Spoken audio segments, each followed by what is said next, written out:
just got a split. What up? What up? Welcome back to the 2B Fair Show. I am your host, Johnny P. Over here, real. It's Q. And we back. My big dog in the building. Yes, Special sir. guest. What we gonna call him? FBA Trey. FBA Trey in the building. Trey Leno, That Rock works Boy for me. 803. Long time homie, man. Appreciate you for pulling up. Oh, for sure, man. I've been meaning to pull up and talk to y'all. I've been listening for a while.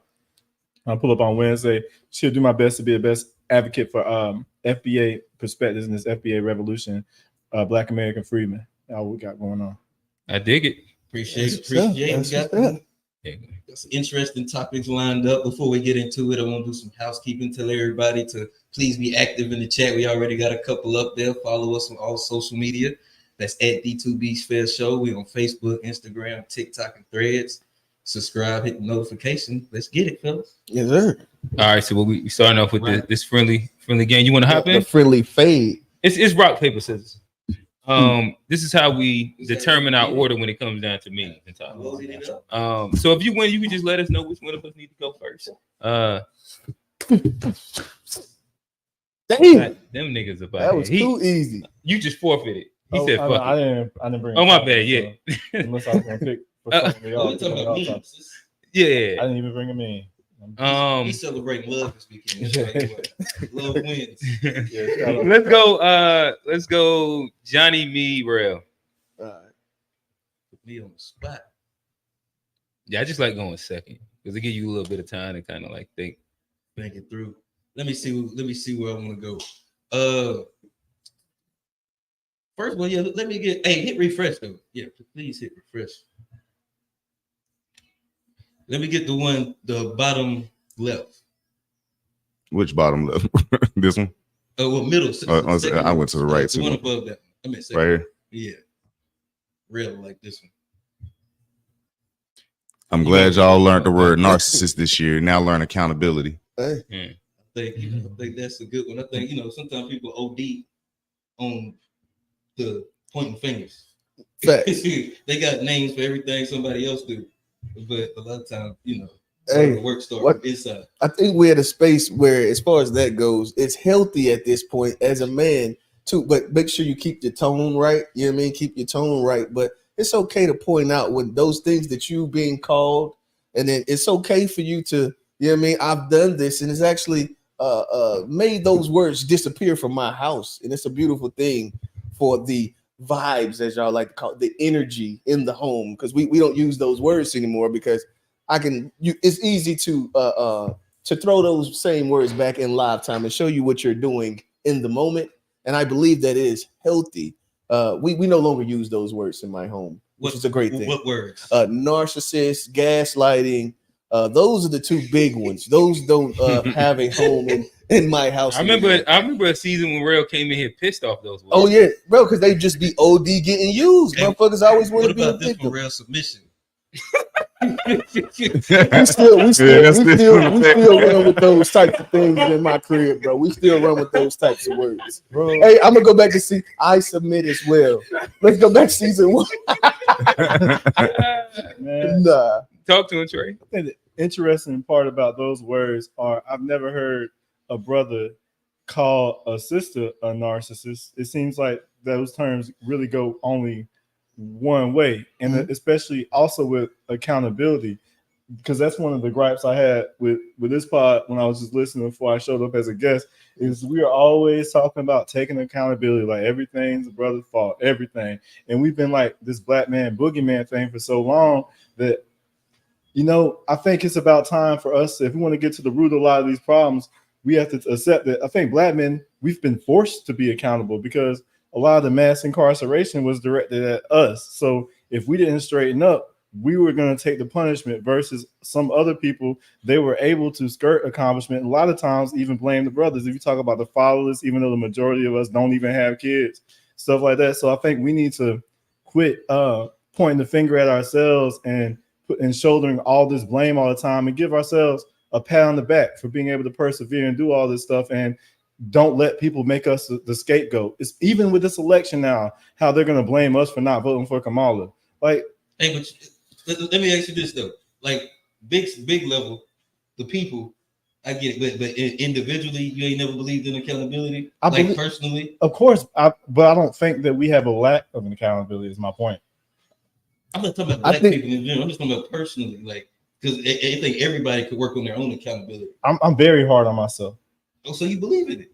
I've never said I don't believe in accountability. I'm saying I think that we OD on accountability for ourselves. We beat ourselves up. We take the blame for things that aren't our fault. Even we let on other individual people. level. Yes, and we let other people. So does everybody believe that black people OD on accountability? No, I said black men. My bad.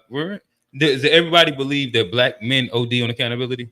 I don't. I think either. that. See, the thing is, I will say that we have been told and been the individuals that have been in the line of sight of this accountability talk prior to now. Like, of course, now we're seeing a lot of people talking about women being accountable.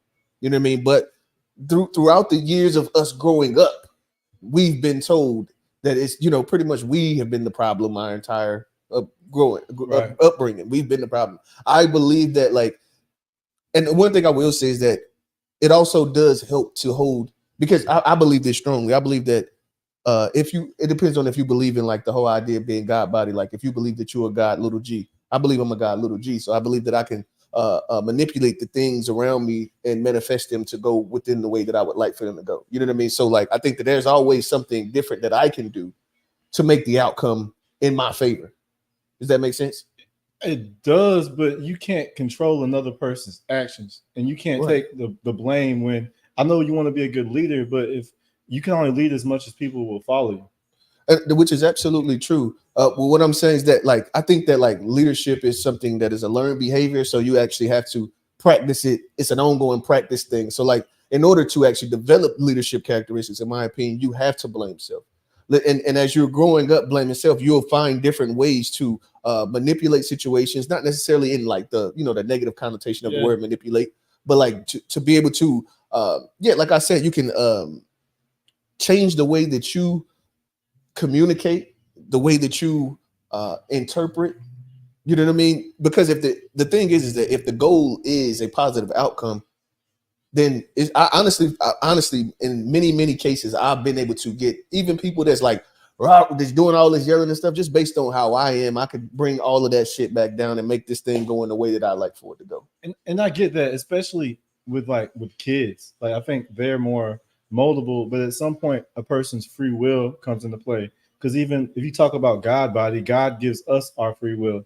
Mm-hmm. And even with the first story with Adam and Eve, Adam had no say over what Eve did, but all Adam was supposed to do was sometimes if a person's not going to follow, then you're supposed to just not follow them up and go the other direction. See, that was a great example. To me, I think that example runs more into what I was saying, because if you allow, as the leader, if you allow yourself to be led in a direction that is not the direction that is going to give you the outcome that you're looking for, then that's where you're going to start dealing with a lot of those ramifications. I believe I'm one of those. I understand that it's fucked up to grow up like it's always your fault. You feel like that. You feel like it's always your fault. Your whole life has been your fault or your father's fault or your brother's fault. It ain't never been on the other side. I understand like it can seem like that, but I also think that like I know that it's almost like, what are you going to do? What are you going to do other than become a better leader? But I don't think it's healthy for us to shoulder the blame for other people's mistakes. They're entitled. If they make their mistakes, then you can only do what you can do. They're going to do what they're going to do. At the end of the day, you can try to do better the next time, but sometimes you do the most that you can, and then they still don't go the wrong. Are you supposed to blame yourself for then? That doesn't seem very healthy. Well, I ain't gonna try to make this just me. You go, you go back and forth. No, but it's cool because like, okay, I'll tell you this. I do believe that there are people that you shouldn't have around you, right? So it's also that piece too. So like there are some people that just you know what I mean, that it's just a lost cause type of deal. Yeah. But the people that you have around you, I believe that and especially when we're talking about with a woman, I think that oftentimes they'll say they're looking for leadership, right? And I believe that they actually are. But the same way that we don't know how to lead, we're not being raised to be leaders, the same way they're not raised to be able to be led. So as you're holding yourself accountable as a man, you're trying to learn leadership qualities and to, like, you know what I mean? trying to build this idea of leadership up. And I'm gonna let you go because I was just kind of like I'm spitballing at this point. No, I guess I wanted to kind of bring it back to the question I asked. I'm not sure if you or either one of y'all had addressed it specifically. The question was, or maybe just tell me how you did, because maybe I probably just missed it. It was a question about, do you think that men lack accountability? Black men don't lack accountability. You said you do think that they lack accountability. Yes. I don't think that you explained that inside that, or did you? Oh, do I? Shit, I don't know. The average one. I know there are some that fit that criteria, but I'm talking about the run of the mill. Like if you just pick one, like the people in the room. Do you think the people in this room, lack accountability? Because a lot of times we judge by our lowest common denominator. One thing we also can't do is to act like our lens, as far as your friend group, is not the average. Your friend group is. I don't believe the answer so. is yes. The answer is yes still. Yeah, I mean, the answer is still yes. Yes, I think that like there's points that I can probably point out about everybody in the room, and that includes me. For sure. Especially because we don't work with each other long enough to where like you'd be like, damn, hey, we gotta talk about this. And then sometimes they gotta check me on this. Then I gotta check him, or he gotta check. No, that's facts. We all hold each other accountable because there's points where we might lack accountability and have blind sights inside certain spots. It sounds like you're pretty accountable then if you're holding each other accountable, and when somebody does that, you don't fight. Oh no, we were just talking about like personal, but if we didn't, it's certain things that could just keep going. If like as a group we're like, let's check this, or somebody be like, let's check this on cue. It sounds like we have a good system, but like especially how like our system works here is not the norm at all. So what does accountability look like? Because it sounds like it has to be perfection. Because what you're talking about, because what y'all talking about sounds like pretty healthy. Y'all hold each other accountable, and then nobody pushes back. When somebody says they did something wrong, they say the question was about black men in general, not just the example. I don't think right. And then I guess like the other part would be like we're going from individual to like group, and that in itself is its own thing. That sounds like at first we were talking about individuals, like so. I don't know if every black man or most black men have the same circle that we have, because typically every time we bring a guest in here, they kind of point out how we have such a very unique circle of how we communicate inside a very straight manner and hold each other accountable. And sometimes I think brothers say that because it makes them feel like kind of boost their ego. But I don't think we're as exceptional as you're making it seem. I think there's a lot of people. But I wouldn't be boosting my ego if somebody like if like let's say we had 10 guests here, 8, maybe 9 out of 10 say the exact same thing. No, I mean by boosting the ego, I'm saying if you point at the lowest common denominator and be like, they're not accountability, then by comparison, you boost your ego because you're like, I'm not like them. No, but it would be. I just said that we are. There's a difference. No, I said that we like in this room. It'd be like lack of accountability too. Yeah, that's what. Yeah, exactly. I created a system because of the lack of. Exactly. That's the reason why the system has to be there. Is because we might need some fucking meetings. Right. Like what the fuck's going on here? That shit do be happening. How is that not taking accountability? All right. I think that we're probably about to go in a circle. Yeah, we're talking about from an individual level and then at a group level. So he said that, do you think black men lack accountability? Whether the answer is yes or no, that was at an individual level, right? Can I exit? Then if you say at a group level, he was giving an example of how we as individuals show a lack of accountability and the group dynamic actually aids in helping us stay accountable. Does that make sense? What about this, Trey? What about men in general, regardless of race? I'm not really concerned because it seems like black men are the only ones that are targeted. Because whenever you talk, that wasn't about to go nowhere. Tell them you win me with that shot. You gonna block that shot? Get that out of here, Johnny. I'll give you that. Those other groups, they do not. Fuck the Irish. My bad. No, I ain't saying that. But those groups don't like. They can do all kinds of stuff, and then they blame us. And then while we get blamed by them, we blame each other and don't blame them. So how do we beat that system? We quit shouldering the blame for all this stuff and then give us our credit where credit's due, and then point out the accountability where it's lacking in other groups, especially those who harm us. Because it seems like we give them a pass and say, ain't no white supremacy type stuff a lot of times, or lift yourself up by your own bootstrap. I think that's a victim mentality, because you're so used to being a victim that you don't even want to call out the people that are trying to victimize you. So this is the thing, though. Now I understand what you're saying. The thing we are working is my point. But, a lot of us are working, and we don't. And so rather than point at them, we want to point at the lowest common denominator and let them be the example of black people. Trey, the thing is that we are a part of the black community, right? So like the average person that I know is a black person. The average person that most of us in here know, that we actually know what the inner workings of their relationship look like, or like what their dynamics. And so like there's no way for me to really know what they doing in their household. So the critique is like an outside looking in kind of thing, unless you're talking about famous people, which I don't give a shit about famous people.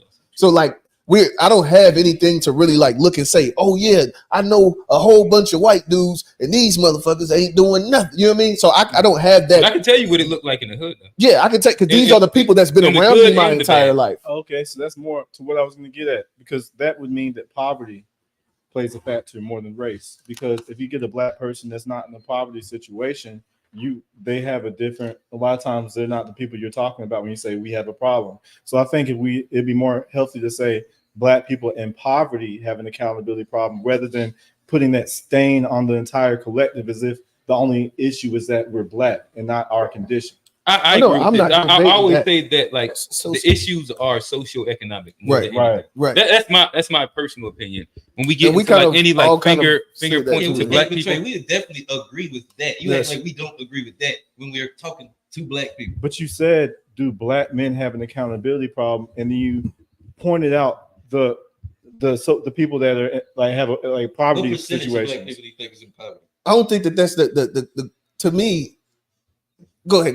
Y'all go ahead. That was just the question. Like you can go, but that was just the question. I mean, I don't know what percentage. You have to highlight the socioeconomic factor, otherwise you're putting that stain on the collective, and then you're being the black face that they use to justify harming black people, because they're saying black people aren't accountable, and they're not talking about black poor people. But if you do that in front of white people, I agree. But if you're talking to other black people, but we're having a conversation amongst each other, and there are a lot of black people white. I think even when you're having a conversation amongst black people, you have to add in that socioeconomic factor. Otherwise, you're putting the stain on the collective. I'm not disagreeing with anything he's saying. You tapping out on the rest of your memes, though, right? Is that what's happening? Or you need like what's that? We're gonna move forward. Hey, okay, no, we'll stop right there. I got one. Give me the little Asian nurse dude. This is a perfect follow-up. Okay. If you're surrounded by, stay away from people who act like a victim in a problem that they created.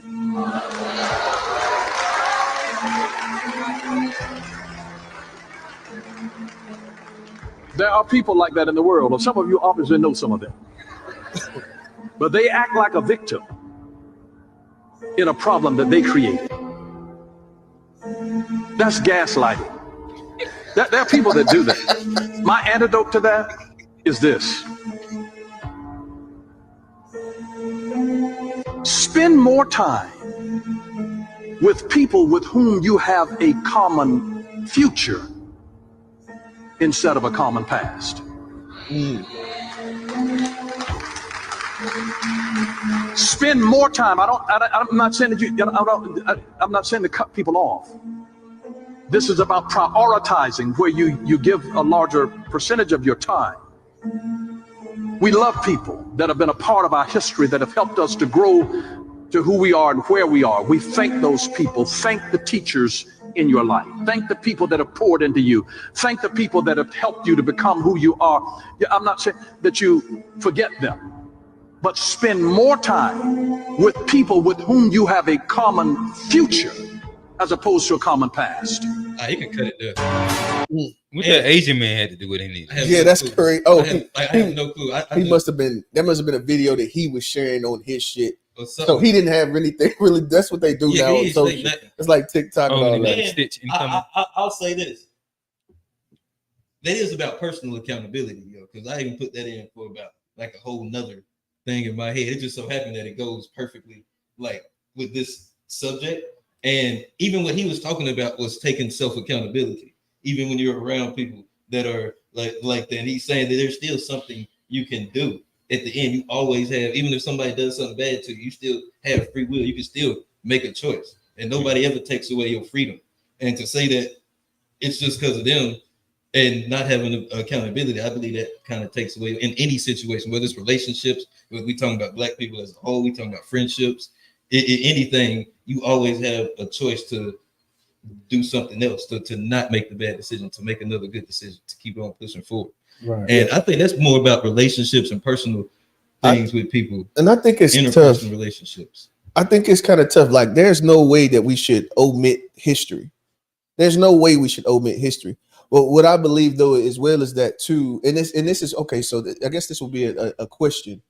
Other than like when they say like you should know your history to make sure that it doesn't repeat itself, right? That's pretty much what the grand reason for them like saying like not to get rid of certain teachings, and you know what I mean. And my thing is that like I don't disagree with that if you believe like we can be like we could be slaves again. Like if that's the way that you believe, then okay. But what I would say is that like to dwell on the fact that this is where it comes. So like the idea like socioeconomics, right? Let's say that we all can agree that the reason that you can say that this population of people aren't as accountable as we can say that we wish they were is socioeconomic, right? So to think that when we say what is the average Black male income is around about 40, what was it, like 43? It's not much lower than the white. And then the other one's like for women is like 46, right? They got us by a few grand. No, wait, no. Women don't out earn Black men. Yeah, they do. That's not true. Well, Statistically, I mean, based on the stats I looked at, they had us by like $2,000 a year. Can we look that up? 2-3 grand a year. I think that's that's the trope that they bring up all the time. Every group of women, I mean, every group, every race, the men out earn the women, and Black people are no different. Black women have more degrees. They also have more debt. Okay, go ahead, look it up. I mean, I ain't gonna say the debt part. They definitely have more debt with the degrees. That's probably a fact. But as far as their earn with more degrees would probably mean more earned income. Two different things. They might have more income but less wealth. They definitely don't have. Let me find this because that's. Oh yeah, no, I'm not disagreeing with that either. I was speaking specifically talk about income. That's something I was talking about at work. How like sometimes stats can also be misleading. Like they can have different like it can only the main thing is that most niggas haven't taken a statistics course. They don't really understand how to read stats. So niggas just be like saying shit. I didn't take it in college. I think I took that shit in like yeah. It says according to is this a CD? I think it's a CDC. No, it's not. Well, the first thing I said Black income by gender, and it says Black men earn 828 per week. Black women earn 779 per week. And the average income for Black men is 43,000, and for Black women is 40,500. Black women do not out earners. Just like when was those stats? Where is that from? 2020. That's 4 years ago. Okay, yeah. I wouldn't debate that. This is the first thing that popped up on Google when you do the AI, that compiles everything. National Women's Law Center. Because if Black women out earners, why do they always talk about a gender gap? Oh, but I mean that's a whole nother conversation. But that's a conversation that we can go into too. Because I'm saying they would, if they out earners, they wouldn't be making that complaint. Which I mean, they're not talking about the gender gap. Really, they're not talking about us. So they're talking about. They're not talking about us, bro. As far as the gender gap. So she's trying to compete with white men who out earn white women. They do run it down like everybody. We don't have to get into the gender. Oh, we don't have to. I'm just saying. I would assume they wouldn't talking about. No, we done spent 20 minutes on your goddamn meme. One more meme. You gotta get us in and out them. We spent 20 on them. All right. Who's next? You next, then. Like, who's next? Mine's is quick. But I don't want to. I'll be Joe Biden. Hey, listen. If it's extra time, my bad. I take it back. Bully me back, Johnny. You can take another meme. But oh no. Let's start with you see where the person's playing basketball, go right under that. Johnny, this one for you. You and Trey, maybe. We'll see. Hey.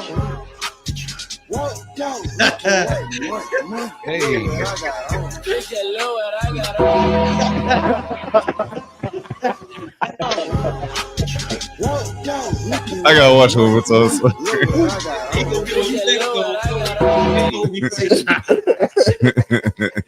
Hey, listen, I thought that was funny in my personal opinion. Shout out to Johnny. Where you at today? Snow Queens forever. Black Bunnies maybe. Hey, we Is the tape still in? Is it still in effect? Oh, yeah, that's it. But we celebrating Black Love this weekend, baby. All right. Yeah, we celebrating Black Love. We're definitely celebrating Black Love this week. Oh yeah, no, it's only Black love in the in the young house. in the young household. Uh-oh. But yeah, I don't know. I wanted to Y'all make want to it. hit them comments before we move forward? Oh yeah, go ahead. It Um, probably did make sense to do that before we Hey, it felt different to be in the comments versus being on the show. I felt like niggas was ignoring me too. Y'all was like, Mama Sharon, we not ignoring you. We not ignoring you. I'm saying here like, nigga, my shit down there too, bro.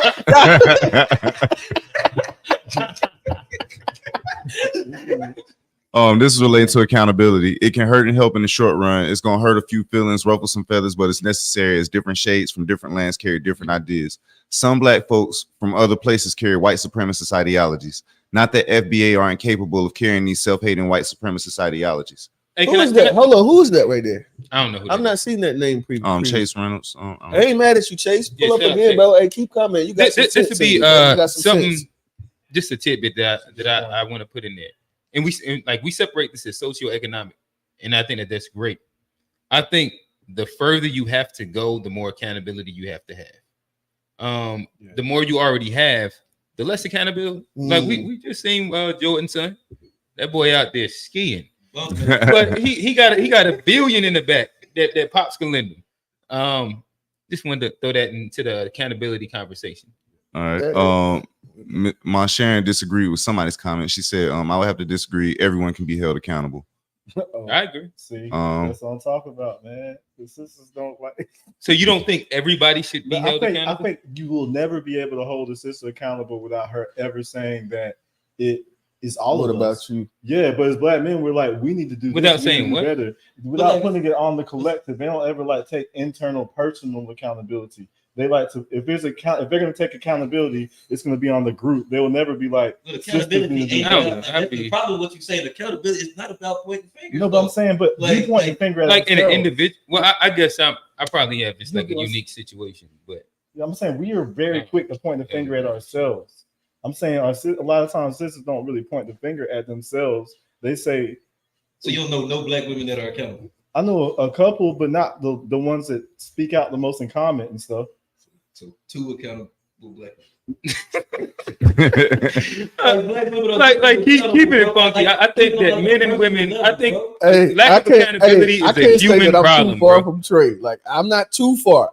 And the thing is, this is the thing. Just because Black women be having their shit together better than men a lot of times. Hey, and that's cat. That's big cat. No, what I can tell you is that, like, I can tell you this: a lot more of the women I know own houses and shit than I'd say men. And not even in our generation, I know more women that own like cribs. Paid off, or no, I'm talking about that have a mortgage. Then that's not necessarily a good decision. What if you're no? But hold on, Trey. Hold on. If we're talking about socioeconomics, home ownership has a lot to do with that. If you're going to talk about it in a broad, like in reality, like yes, bro, home ownership has a bunch to do with. Well, okay, so let's especially if you're a pandemic or pre-pandemic homeowner. Oh no, if you did, you got big equity. Well, right now, niggas getting off a little bit because the interest rates is crazy. Right. But no. But this is just I'm saying right. If you're right, but you're talking about right. Do you know how low owning a home is still better than renting, in my opinion. Like it's not even. It's not opinion based, bro. That's because after 5 years, you have built equity that you can get back. Come on, and then the housing market is only going to go up, especially if you in Charlotte. Like Charlotte's housing market is only going to keep growing because we have so many people coming to Charlotte. It depends on your mortgage, bro. And I would also say it depends on the location is everything. But I would say there's nowhere in Charlotte that's not going to. That's not appreciating. That's absolutely true. A lot of Black women, even pre-COVID, this trend was going, and that means there's a lot of Black women who have like made off really well. Yeah, and I'm not also saying that there ain't a lot of women that own houses through divorce and all these different type of things. I'm not saying that, but what I'm saying, most of them. I didn't say most. I just said I didn't say that they're. We just added that number with that number. I'm just saying. My thought is that most of them own it not without divorce. No, most of them. I mean, at our age, most of them own. Yeah, most of them own the houses without divorce. You talking about? Yeah, our parents' age was more of like getting that part, that the divorces and all that stuff. But what I'm saying is that like. We can't say like there 2 things can be true at the same time. We aren't doing what we need to be doing as men. I disagree with that wholeheartedly, because especially if you know that this is the worst time, the worst climate to be buying houses, and men are smart enough to know not to buy a house in this climate with an interest rate. But what I'm saying is, but how long trade a rates? You talking about a year? Bro, they've been. Yeah, I been about personally a think year. that it's the worst The interest time. rate, maybe a year and a half, maybe. Like inside like 07, 08, that probably was like the worst time. And it's dropping right now. And they've been 07, 08, and when they were recovering from that recession, the interest rates were so low for goddamn like damn near 10 years. No, over 10 years. Yeah, but I say the worst time to buy a house probably was when they had the adjustable interest rates, and that's what exactly that was the issue with the yeah. housing crash. So what does it debunk it if black women lead? I don't want to beat up on black women, but y'all just like I'm just. Always stated that everybody should be accountable. You like, nah, fuck that. I'm not gonna let you just give false credit. But I ain't trying to beat up on the system, but that's you kind of that they be owning houses. No, but I'm saying what's the false credit they can give? Okay, like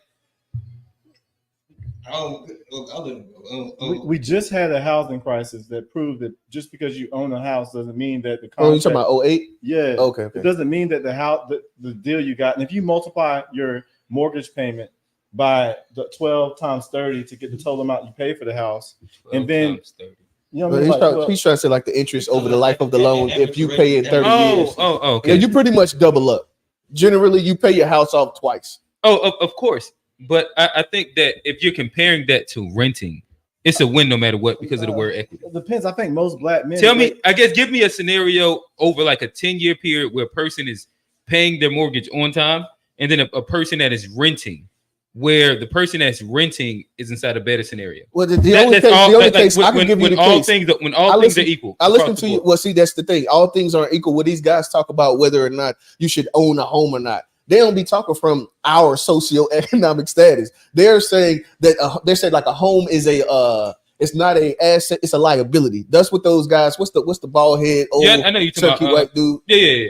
I know I can't remember his name. And, I disagree with him. You can listen to it's some billionaires that say that, but like regular folk. No, but get like with what the scenario I gave. Yeah, no, it's like not. If we're just doing like a comparative study and it's a person that's making the same amount, same job, XYZ, and you have the choice to rent for 10 years and the choice to make your mortgage payment on time for 10 years. Well, I can tell you now, first off, if you got your mortgage, now they made it. It used to be every 7 years your taxes would increase. They brought it down to every 3 years so that the bump is not so high.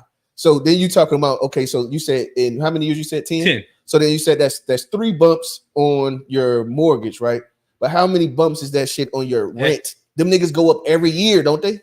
And then you bagging the equity. That's my main thing. Because like at 10 years, you can sell and you can get 75% of the shit that you put into the house, plus whatever the house actually appraised for that was, past what you bought it at. Now, I saw a statistic saying that our sisters leading foreclosures. Does that have anything? Does that take any credit away from all the credit you gave them for out? Not all of it, but it could take some. It could take some out. So that means they signed. At what percentage are they foreclosing their homes? Well, I think like if you're saying they lead and then like them leading is like 7%, I don't think that takes away any credit. I'm gonna look up. But if you say it's like hold on, Trey. You see, the only thing we were saying is that it's accountability on both sides, and then you were making the statement that you were doubling back to women. We were saying on both sides. No, I was only responding to even you said race, no, because I don't really because you were talking about our sisters. So how about more this? houses than us. Trey, I'll ask you this better question. So Trey and me beat ourselves up because a lot of brothers tend to do that. But if we're having a conversation about accountability and we immediately go to talking about other people, like because we have what you're doing now is you're having an overload of accountability and you're comparing yourself to other people that may not be making good decisions. Because if they sign a janky contract, do you want to sign more janky contracts than them? But accountability ain't trying to like match the next person. Just a mortgage. A mortgage is the janky contract. Some of them can be. In 08, they were doing that. That's what like you're talking about like the arm, the adjustable interest rates. And then they were also like giving so people they more started you go and then they bumped you. But if we're talking about like today, what's happening? There's like nobody's buying an arm, like an adjustable interest rate. Yeah, and it's still. But and as we move forward, I guess I'll ask you this question as we land the plane on this conversation. This is the observation that I had inside, like this back and forth that we just had, that it's easier for you to like hold women accountable than men accountable. And like your point, like it was easier to say like these black women, even though as a group, it sounds like there's the belief that we should move as a collective. when it came to holding black men accountable, it was like, I don't know if we should do that. No, but that's black not what I women, said. it was like, I got this one, this one, this one, this That's one, not- this one. And see, the thing that's is definitely that not what I said. All right, so feel free to correct me. That was my observation. I'm saying I could be completely I'm wrong. saying we got enough seasoning of the black accountability. There needs to be some of that seasoning, but we don't need to have that be the only thing we have accountability. I'm saying, like, I agree with that black men need to be accountable, but we don't need to be the only ones who are accountable. And it seems like if we point out that other people need to take accountability too, then people immediately put the cape on and then run to their defense. Like people saying that they out earn us when statistically that is false. well, I mean, But what triggered the question was like the statement was everybody needs to be accountable, and then you just pointed at them though. No, but we're saying everyone. That wasn't even a gender-based thing.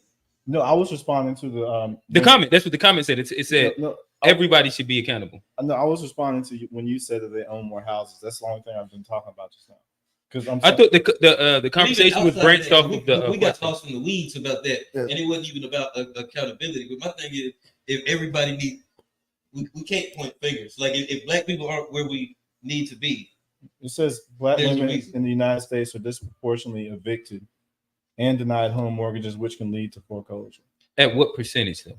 and this is just dogging women. Like this is dogging the Oh, other I mean, it's side. not dogging. No, I don't think it's dogging. If you're trying to have a full. All right, so full disproportionate conversation. and disproportionate to who? Are they saying to white people? To everybody. dom- So then, what are the stats? Like, show me the lineup of like everybody, so I understand what that looks like. I mean, what are the stats that black men don't own as many houses as black women? Like, Let's look it up. But you want to have but Look- you're oh, repeating yeah, I things see without that too. specifics. But then when I say something, then you want the specifics. Oh well, So no. you What like- you were you reading got a the stat. cape We were on, talking the about cape our on. anecdotal evidence. So those are two different things. Like we were given anecdotal evidence. That's Okay. the Google stat that you're reading. So black women were 256% more likely to receive a subprime mortgage than a white man with the same credit score and financial outlook.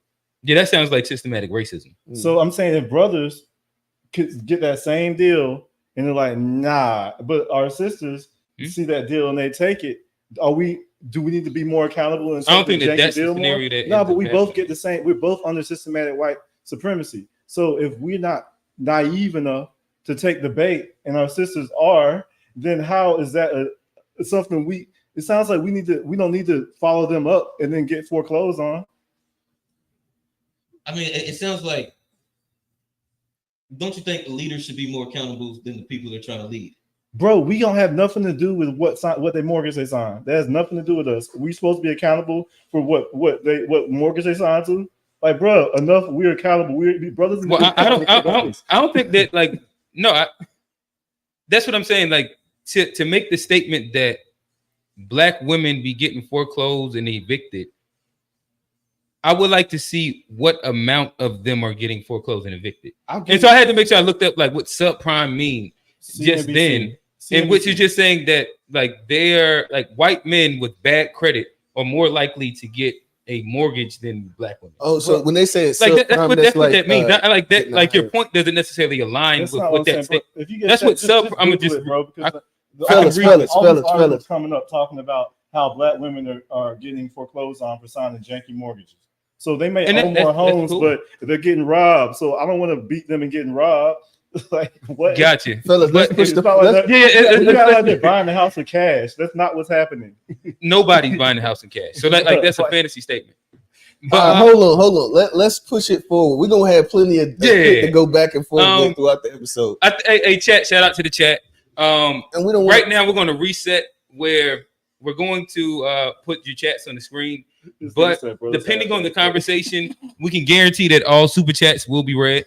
We can't specifically guarantee the idea that every single chat will be read. Y'all active right now, and this is a fun conversation. We have the FBA trait in the building. Facts. And he dropped some of those FBA gems right now. Tone, you seen anything up there that you think should be read before we move forward? I just I felt real bad about being in there. I just went, at least let's get a couple of them and then let's move forward because we just owe you on the meme now, still, right? Well, we was arguing about like a response. Just let Tone read like 4 of them. We can't run respond. them We're down, gonna just chill. There's a moral hazard in seeing yourself as a permanent victim, and there's a moral hazard in seeing personal responsibility as a tool of oppression when it comes to black people. I agree with that. But nobody said that though. I'm just saying I agree with it. I ain't saying somebody said it. We can't You argue. can't with the respond. chat. We can't argue Oh with my, the chat, yeah, bro. that is also true. The ethnic groups that have the highest median income also has the highest marriage rates. I think that's true. Hold on, say it again. The ethnic groups that have the highest median income also has the highest marriage rates. Yes, Yeah, that's true. I agree. Who's Let's see. Do you know who's Magic? Oh yeah, that's He said the That guest makes sound like sense. a guy who has been hurt by everybody, now has a voice and wants to hurt everybody with his. oh you You got do what he said before that. Yeah, I don't know. Oh, Johnny love what loves you. Hey, he looked right at you, Q. When he read it, Johnny just looked right at you. Yeah, he didn't say who. He said what. Damn. Hey. But Johnny, you know, Trey trying to throw him all the way under the bus with that, dude. Anyone who keep up with interest knows when to buy and sell. fair enough. Accountability is freedom. It's some smoke between Somali and Igwe in here. Okay, let's hop into these next. Yeah. Nigeria's going at it. Yeah. So Tone, can you go to? Let's go to the top left. Got the money or what, man? I'm not playing with no broke people no more, bro. Excuse No me. more. I'd like to take a look at some vehicles. Hold on, bro. Man, you paying today? Or what? I was really just wanting to take a look. Bro, around. listen, bro. You see what I'm on? I ain't really got time unless you really want to pay. You want to look at a car for what? Just to, just to see what they look like and see what I like. Bro, you want to see what it look like? We had a car lot. You see what you grew up with cars around you. See what it look like, bro. Listen, I ain't got time for this for real. Take my number, bro. 859-762-276222. Figure it out, bro. Call me when you got some money, bro. I ain't got time.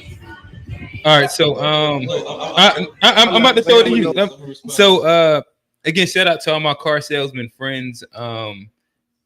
Johnny, word on the street was that this is how you was acting when Rail pulled up to the lot. Talk to me. How does me make you feel? I wasn't even thinking he was going there. And now I can't even say what I want to say because I got. Say your shit. Hold on. You can because Get off on him. but we are Johnny, when that check hit, let him know how you feel. no, I will say this. He ain't dealing. What you call him? Nah, the pup. buddy right I'm there. gonna leave it alone. He working at a domestic store, and he dealing with people that come in that it might not have the best. Like it was a Chevy store. If I could be specific, Mhm. it looked like it was a Chevy store, maybe Ford. It was blue. It was the blue. Yeah, I seen it too. I was seen the it blue. too. So the average credit score when customers that go in the store like that, you about 620. You get to some of them nice ones. So you come to Subaru, the average score we get in ours about 750. You gonna talk to that credit score a little different. Like if somebody like they can come in and buy whatever they want. How did the black women credit scores? So real credit score wasn't high enough when he came to talk to you. Hey, Oh, he ain't saying that. Real credit score wasn't high enough when he came to talk to you. Hey, Johnny didn't know. that's why I want to say that. Johnny didn't know who I was. See, the thing is that Johnny didn't know who I was during that time. Johnny thought that I was, you know what I mean? Then I went and copped up. Went and copped up on Johnny motherfucking ass. He was trying to treat me like just like what he was just talking about. Stop it, Tone. Bro, He was trying to treat me like that at the car dealership. Bro, he said you can't even talk to your credit. He said your credit score couldn't talk to him, bro. Hey, Profiling you. That's messed he up. definitely profiled me, and we was homies too. Solo real. And it's your own people, bro. It was my own bro. fault. It was Dark skin ones, too. The dark skinned ones. That's with the good hair, quote unquote. Yeah. Oh, y'all talking about me? Y'all talking about me? Say it be our Dominican brother. Black. Nigga call me a Hey, listen. All I'm saying is that Johnny, for the first 4 episodes to unpack what's called the tether. This is a fact. Damn. This is the fact. Based on like your responses and stuff. You know what I mean? And It's just because I don't think like the monolith, and y'all have trouble with niggas who don't think like like Justice Uncle Thomas, what's his name, Clarence Thomas, and Candace Owens, people like that. Yeah, I've gotten on this platform and disagree with shit Clarence Thomas has said. So I mean, sound like check the record. But you also agree with Candace Owens. I said you and her voting for the same person. So are and you too. He the one that got an issue with it, not me. Oh, Yeah, you don't have. So you said you don't have an issue with Candace Owens, just so everyone can hear. You don't have no issue with Candace Owens. I don't have an issue with like if she's still a black person. I think she. I think No. her So you don't have no issue. Hey, who's blacker, Candace or ever had an issue with things Candace Owens said? Yes. hey, who's blacker, Have Candace you or agreed with some Kamala? of the things that Have Candace I agreed said? with some of the things she said? Yes. Yeah. Like, You heard, so, like Tom? overall, All I know is that if I'm not mistaken, FBA Trey is voting for the same candidate as Candace Owens. So y'all agree And with Nick some of the same Fuentes. things too. Talk to him, Trey. I mean, Tell me when I'm wrong. I know. and everyone on the left is voting on the same side as all the drag queens.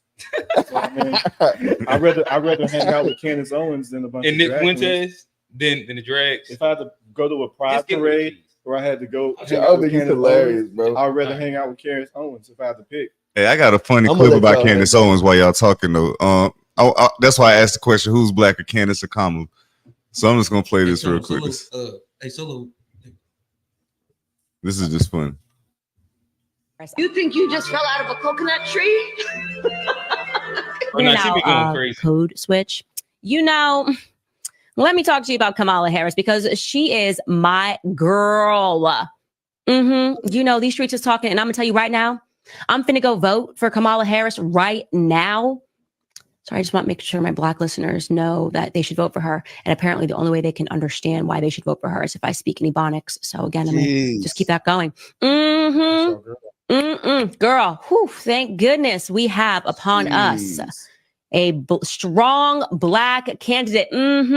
So here's the deal. You have Kamala Harris, and she was throughout her entire political life a very proud Indian woman. And that makes sense because in case you didn't know this, Kamala Harris, despite being some percentage of Black, her father is not fully Black, her mother is fully Indian. She grew up with just her mother because her parents divorced when she was either 4 or 7, when she was very young. You know, she wouldn't have quite memory of her father. That's why she doesn't speak about her Black father. So it is an absolute absurdity to suggest that Kamala Harris grew up in an environment where she was being impacted by Black culture. I'll show you a couple of pictures of her, by the way, growing up. There she is. Yeah, I was playing. Yeah. She was supposed to show the Montel Jordan one. Yeah. I mean that one still look like a regular. So the main adult. Go ahead, Tone. You had. Well, yeah. I mean, like y'all can talk about the topic, but the main thing I really was looking at in the topic is like, okay, so Candace, there's no really debate about her being Black, but why do you think there is so much more smoke about her being like people will take away her Black card, but there is no question about Kamala. Well, it seems like that's like where the FBA Pan Africans agree at right now, and is that Kamala ain't Black. It seems like an interesting unity spot, but that seems like what they're all attempting to do is take away her Black card. Tariq and Umar, they all trying to say she ain't Black. She not. Yeah, I don't think she's Black either, but I think think that the Candace Owens thing, Candace Owens, but I also don't think we know OD with that though. Huh? That she OD with that. Yeah, and see, this is the thing. See, this is, bro. To me, I think that probably came like right around the that ain't no different than what thing. Like Unpack has said about Kamala in general. No. When she was sitting here getting into her quote unquote Black fucking Black woman, that was like a satire on Kamala, like her saying "walk it like I talk it" and shit like that. Yeah, it was a satire on Kamala. That was a satire on Kamala. How do y'all not see that, bro? How do y'all not see that? Y'all didn't just. She literally just said it, man. She said. We could just replay it. Replay it then. Let me make sure because I don't like to miss shit like that. We can replay it. Even Tom, before you click it, she said, "I got you." It's not a justification though, even if it is for her because she's against Kamala Harris. It's not just and she's saying that accent, a ghetto accent for your white customers. I don't care why you did it. We had such a high. It ain't only white people that watch her though. I guess that's that same voice she probably does when she role playing with her white husband, bro. All right, I think that is a bad point, but so what she did was in the middle of it, she stopped and said something about getting my black girls to vote for Kamala or something like that. No, she said apparently only way that Black voters can believe in Kamala, some shit like that, is if you speak with a Black accent. She said the only way that they can play it again. Let's talk about Kamala Harris. You think you just fell out of a coconut tree? I'm gonna now code switch. You know, Let me talk to you about Kamala Harris because she is my girl. Okay, that's clear. You know, these streets is talking, and I'm gonna tell you right now, I'm finna go vote for Kamala Harris right now. Sorry, I just want to make sure my Black listeners know that they should vote for her. And apparently, the only way they can understand why they should vote for her is if I speak in Ebonics. So again, I'm gonna just keep that going. Now you can Girl, she said the only way that Black voters think that they could vote for it if I speak in Ebonics. So she said the only way that my Black girls know that they should vote for her is if I speak to them in Ebonics. No, like that's what she's playing out. Like the whole Megan Thee Stallion. I'm just saying, I understand. Like, this was after the Megan Thee Stallion and all that. So when I'm asking my question too, like it's not necessarily related to y'all, but the general consensus when I'm looking at these comments, like under Candace Owens stuff and under Kamala stuff, there's a consensus where like Candace isn't allowed to do that. She can't code like that. You see how mad you got about her doing the code switch. That's how a lot of people feel. On the other hand, why wouldn't they feel that way? Which I agree, but I'm saying go ahead, continue. But I'm saying on the same token, Kamala can do that because she doesn't talk like that all the time. Now all of a sudden she's doing this campaign and she can do the same thing. And these people under the comments, it's a whole different thing. What do you think that stems from? Ooh, that's a crazy one. Because that's a good question. That's a good question. Democrats only point out racism when it comes from the right, but they never point out. Oh, absolutely. I got one that got something to do with that. Oh yeah, I guess that's pretty much the but niggas got them break out fried chicken. Niggas like the Democrats, bro. They be telling you straight up, y'all some niggas, and I know it, and you know it, and you're still going to vote for me. That's how I feel. Yeah, that's why you could bring up Megan. Yeah, that's the same exact reason. Like going to dress. It's like, bro, that you ODing, like you ODing, and then that's why, and that's why he was inside like some Prince album, and that's why y'all got on the dashikis in the taking the knee. You know what I mean? Like y'all OD with the Jew, bro. And then going to the other side, this is where why it feels weird is because of on the right, any little misstep you call it coon. Any little misstep you call it Uncle Tom. I'll give you a big misstep. They had Hulk Hogan. That's not that was a big misstep. You know about Hulk Hogan a couple months before that. Yeah. You know about that. Yeah, he's a racist. He's a racist. He is a racist. Then, I don't think it's a misstep. Who was the other person? Like I'm saying if you're the Republicans are going to win with or without. Oh, with or without, for sure. Right. So what he does, Amber Rose, that was it. Amber Rose definitely wasn't a misstep. Well, at least she wasn't. No. What I'm saying, like if you understand, like, go ahead. No. I'm not. We're kind of agreeing, disagree. Yeah, we're kind of like talking past it, and we're actually agreeing aggressively. Mm-hmm. What I was saying is that, like, of course, the Republicans have already been quote unquote tagged as the racist party, according to Black people. If I ask my dad right now, Republicans are racist. You know what I mean? That's just generally like that's what he's gonna tell me. He's been saying that for years. But what I'm saying, so they'll easily get, and just because their base they don't care about that part of it. Right. But on the Democrat side, it's like it's crazy that how far that they'll actually go to prove to you that they're racist, and we still like gloss right over it. Like, bro, I just find it weird. Like when I talk to my dad, like when I say me and him, we had a big debate the other night, and I'm sitting here trying to find out, like, so you're not voting for Trump because he's racist, but that bucket of fried chicken with the hot sauce. Bro, picked up somebody had a bucket of fried chicken with hot sauce. Biden went to Bruh crib. Oh, you talking about with Cookout? Yeah, he took him Cookout. Got fried chicken from Cookout. Took it to his house. Cookout had fried chicken. Hold on, bro, Cookout. I didn't know it was Cookout. I didn't know they had fried chicken. Bro, he went to Cookout. Yeah, I don't think they got fried chicken. I didn't see that. It was get a 2-piece. Bro, he went to Cookout. Like nuggets and stuff. That's not fried chicken. But still, I thought I saw a chicken leg. I thought I saw a wing. I saw a wing. Still, bro. But you still bringing. Why you talk, bro? Can you talk? There's a difference. But that's a huge difference. There's a difference. But bring a nigga a tray and some wings. A bucket of chicken.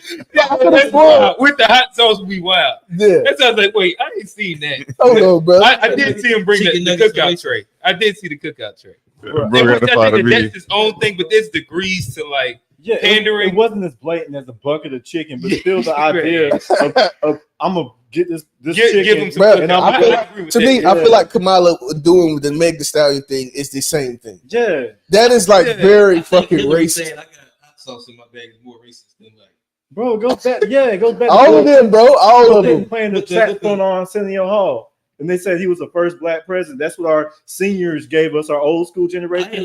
They called Bill Clinton black, bro. Yeah, they did. And they signed the crime bill. They supported Biden. Joking, bro. I mean, I think that they didn't know. Failure, bro. And I give them a hard time and they about talk shit to us about us. Like they said, they left the cabinets bearing. They are not their grandparents who actually fought for Jim Crow to give them rights. All they wanted to do was get a white recognition and get black faces in high places. I think that that's a horrible mischaracterization. I also would say that if we just speak let's slow down the conversation so like we can have like some points. He said a couple things. So I do think that if we're talking about the crime bill, so let's just stop at the crime bill first. So that was something that you said. The crime bill and its intent and its repercussions are way different. For sure. At least to what they thought. Yeah, like what they thought. I think that they my bad. Like on concept. Well, I'm only like because you was running down a bunch of things that if we line them up, it sounds really good, really quickly. But with like proper context and understanding of the time period and what was happening at the time. This is also crack epidemic, New York, New Jersey. Well, this is where my people is from, so that's where I can get my stories from. But like there was a push for harder or more police presence inside these communities because at that point the drug whatever was kind of ravishing things.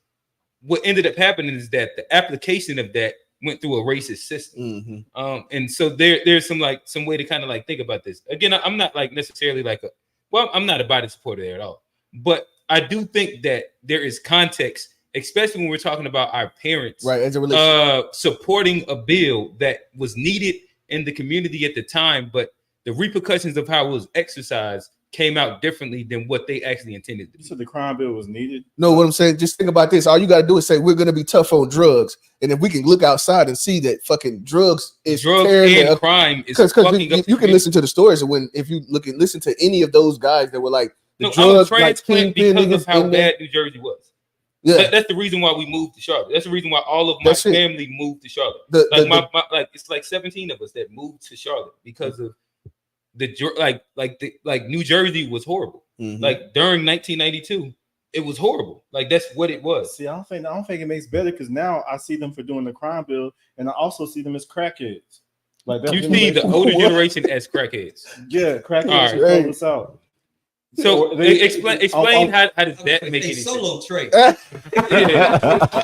On one side they were calling Bill Clinton black and signed the crime bill that gave 20 times, or it was like 20 or maybe 100 times the sentencing for cocaine versus crack. So look at how white people are doing with opium right now. How they have more of a caring hand with that. They could have done that, but instead they just went hard on. If they weren't using crack, they were criminalizing disproportionately. No, I think crack needed people. to be criminalized.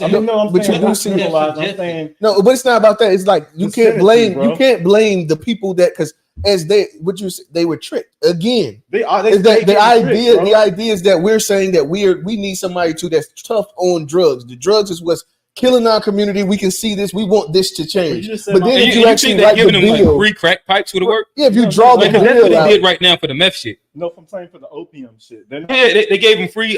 They gave them free like needles and shit. Like so you think they're giving free crack pipes in 1990 would have worked? Because you're making like a direct comparison to now and then. I don't think for the opium epidemic. That's what they're doing inside us. No, I'm saying what wasn't right is giving a person a life sentence and then taking away from their family for drug use. I don't think that like off of one crime, but off of one drug crime, you did not get a life sentence. Biden stood up in the court in the Senate and said that for this little piece of crack, you'll get a life sentence. Right.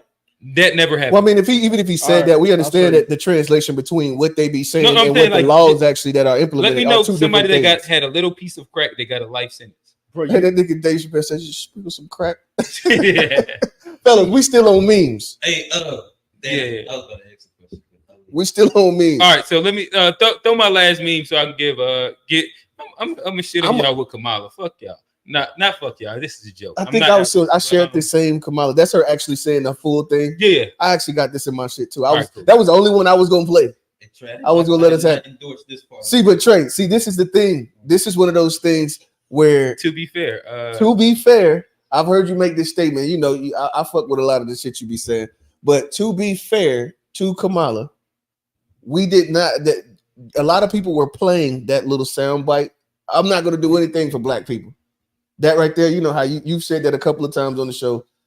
That was not her statement in its entirety, and I think that's a mischaracterization of what she said to me, because what she said was the same thing Bernie Sanders said. It was the same thing that Obama said too.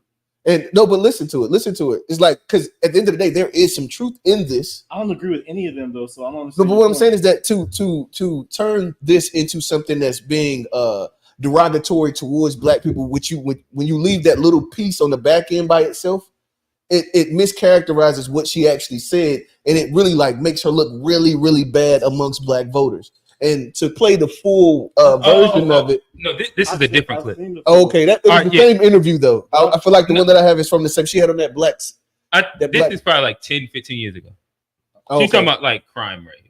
Okay, go ahead. We'll play it. I have seen the full clip, by the way, and my point still stands, but we can get more than that later. Yeah, no, Trey would probably stand 10 toes on that one because she's talking about reparations. Oh no, I'm not trying to. Nobody cares about the fact that we've got a bunch of young black and brown men in prison. That argument is not working. What I suggest we do as African Americans is own this issue in law enforcement and then define it in the way that works for us, because it is a myth to say that African Americans don't want law enforcement. We do. We want our grandmothers to be able to walk to church and be safe. We want our babies to be able to walk to the park and be safe. What we don't want is racial profiling. What we don't want is excessive force. What we don't want is to have our civil liberties and civil rights be stripped. But we do want law enforcement. So let's define it in the way that works for us by saying, I want community policing. I want a police department that works in my neighborhood and in my community that reflects the mores and the culture and respects my grandmother, again, when they walk in to talk to her.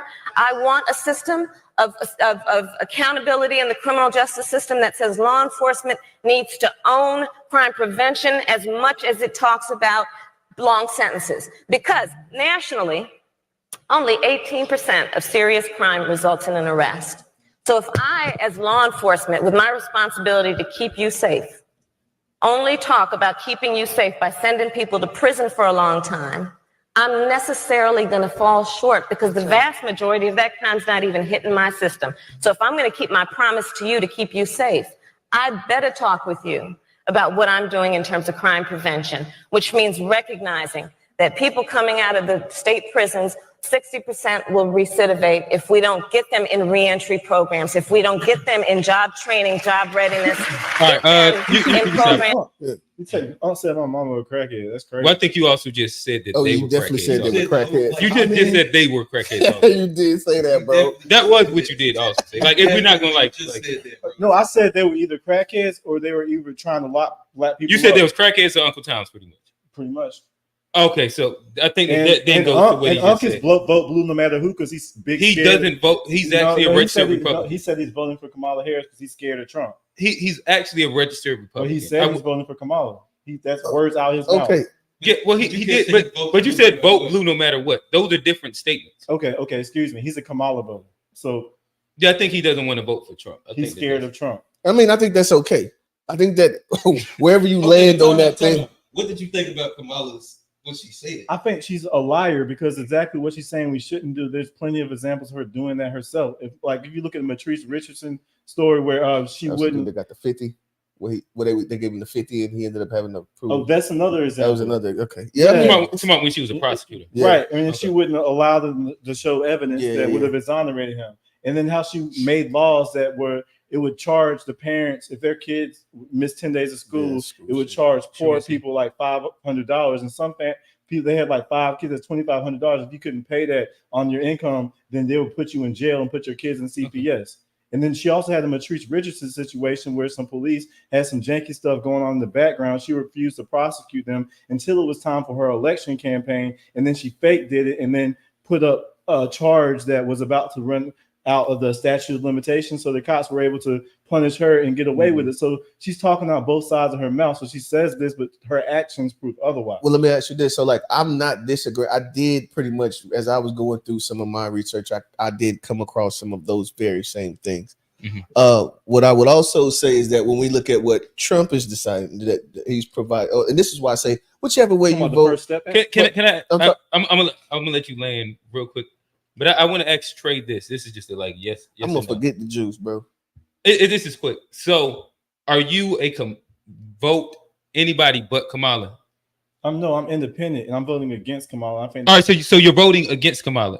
So how is what you're saying any different than Unc then? No, I'm saying more. I'm voting for policy, and Unc is scared of Project 2025. If you look at that, that's just a fear tactic. What I'm more concerned about is Kamala giving what amnesty to 40 million illegals, and I'm concerned about what that will do to the economy, especially when you know how much anti-black racism exists south of the border. And then if we've all heard of the Freedmen's Bank, and that was the bank after bondage, where they created this, we could all put our money in there, and then during the Great Depression, the bank crashed, and they targeted that, and everyone lost all their money. So Kamala Harris just brought back the Freedmen'sboro Bank, but instead of making it for Black Americans, she made it for all people who are minorities. So that could be LGBTQ. Well, I mean, see, the thing is that you can look at the history of this whole minority thing, and then instead of us being dealt with singly and just like continue black and brown, that ain't something she started.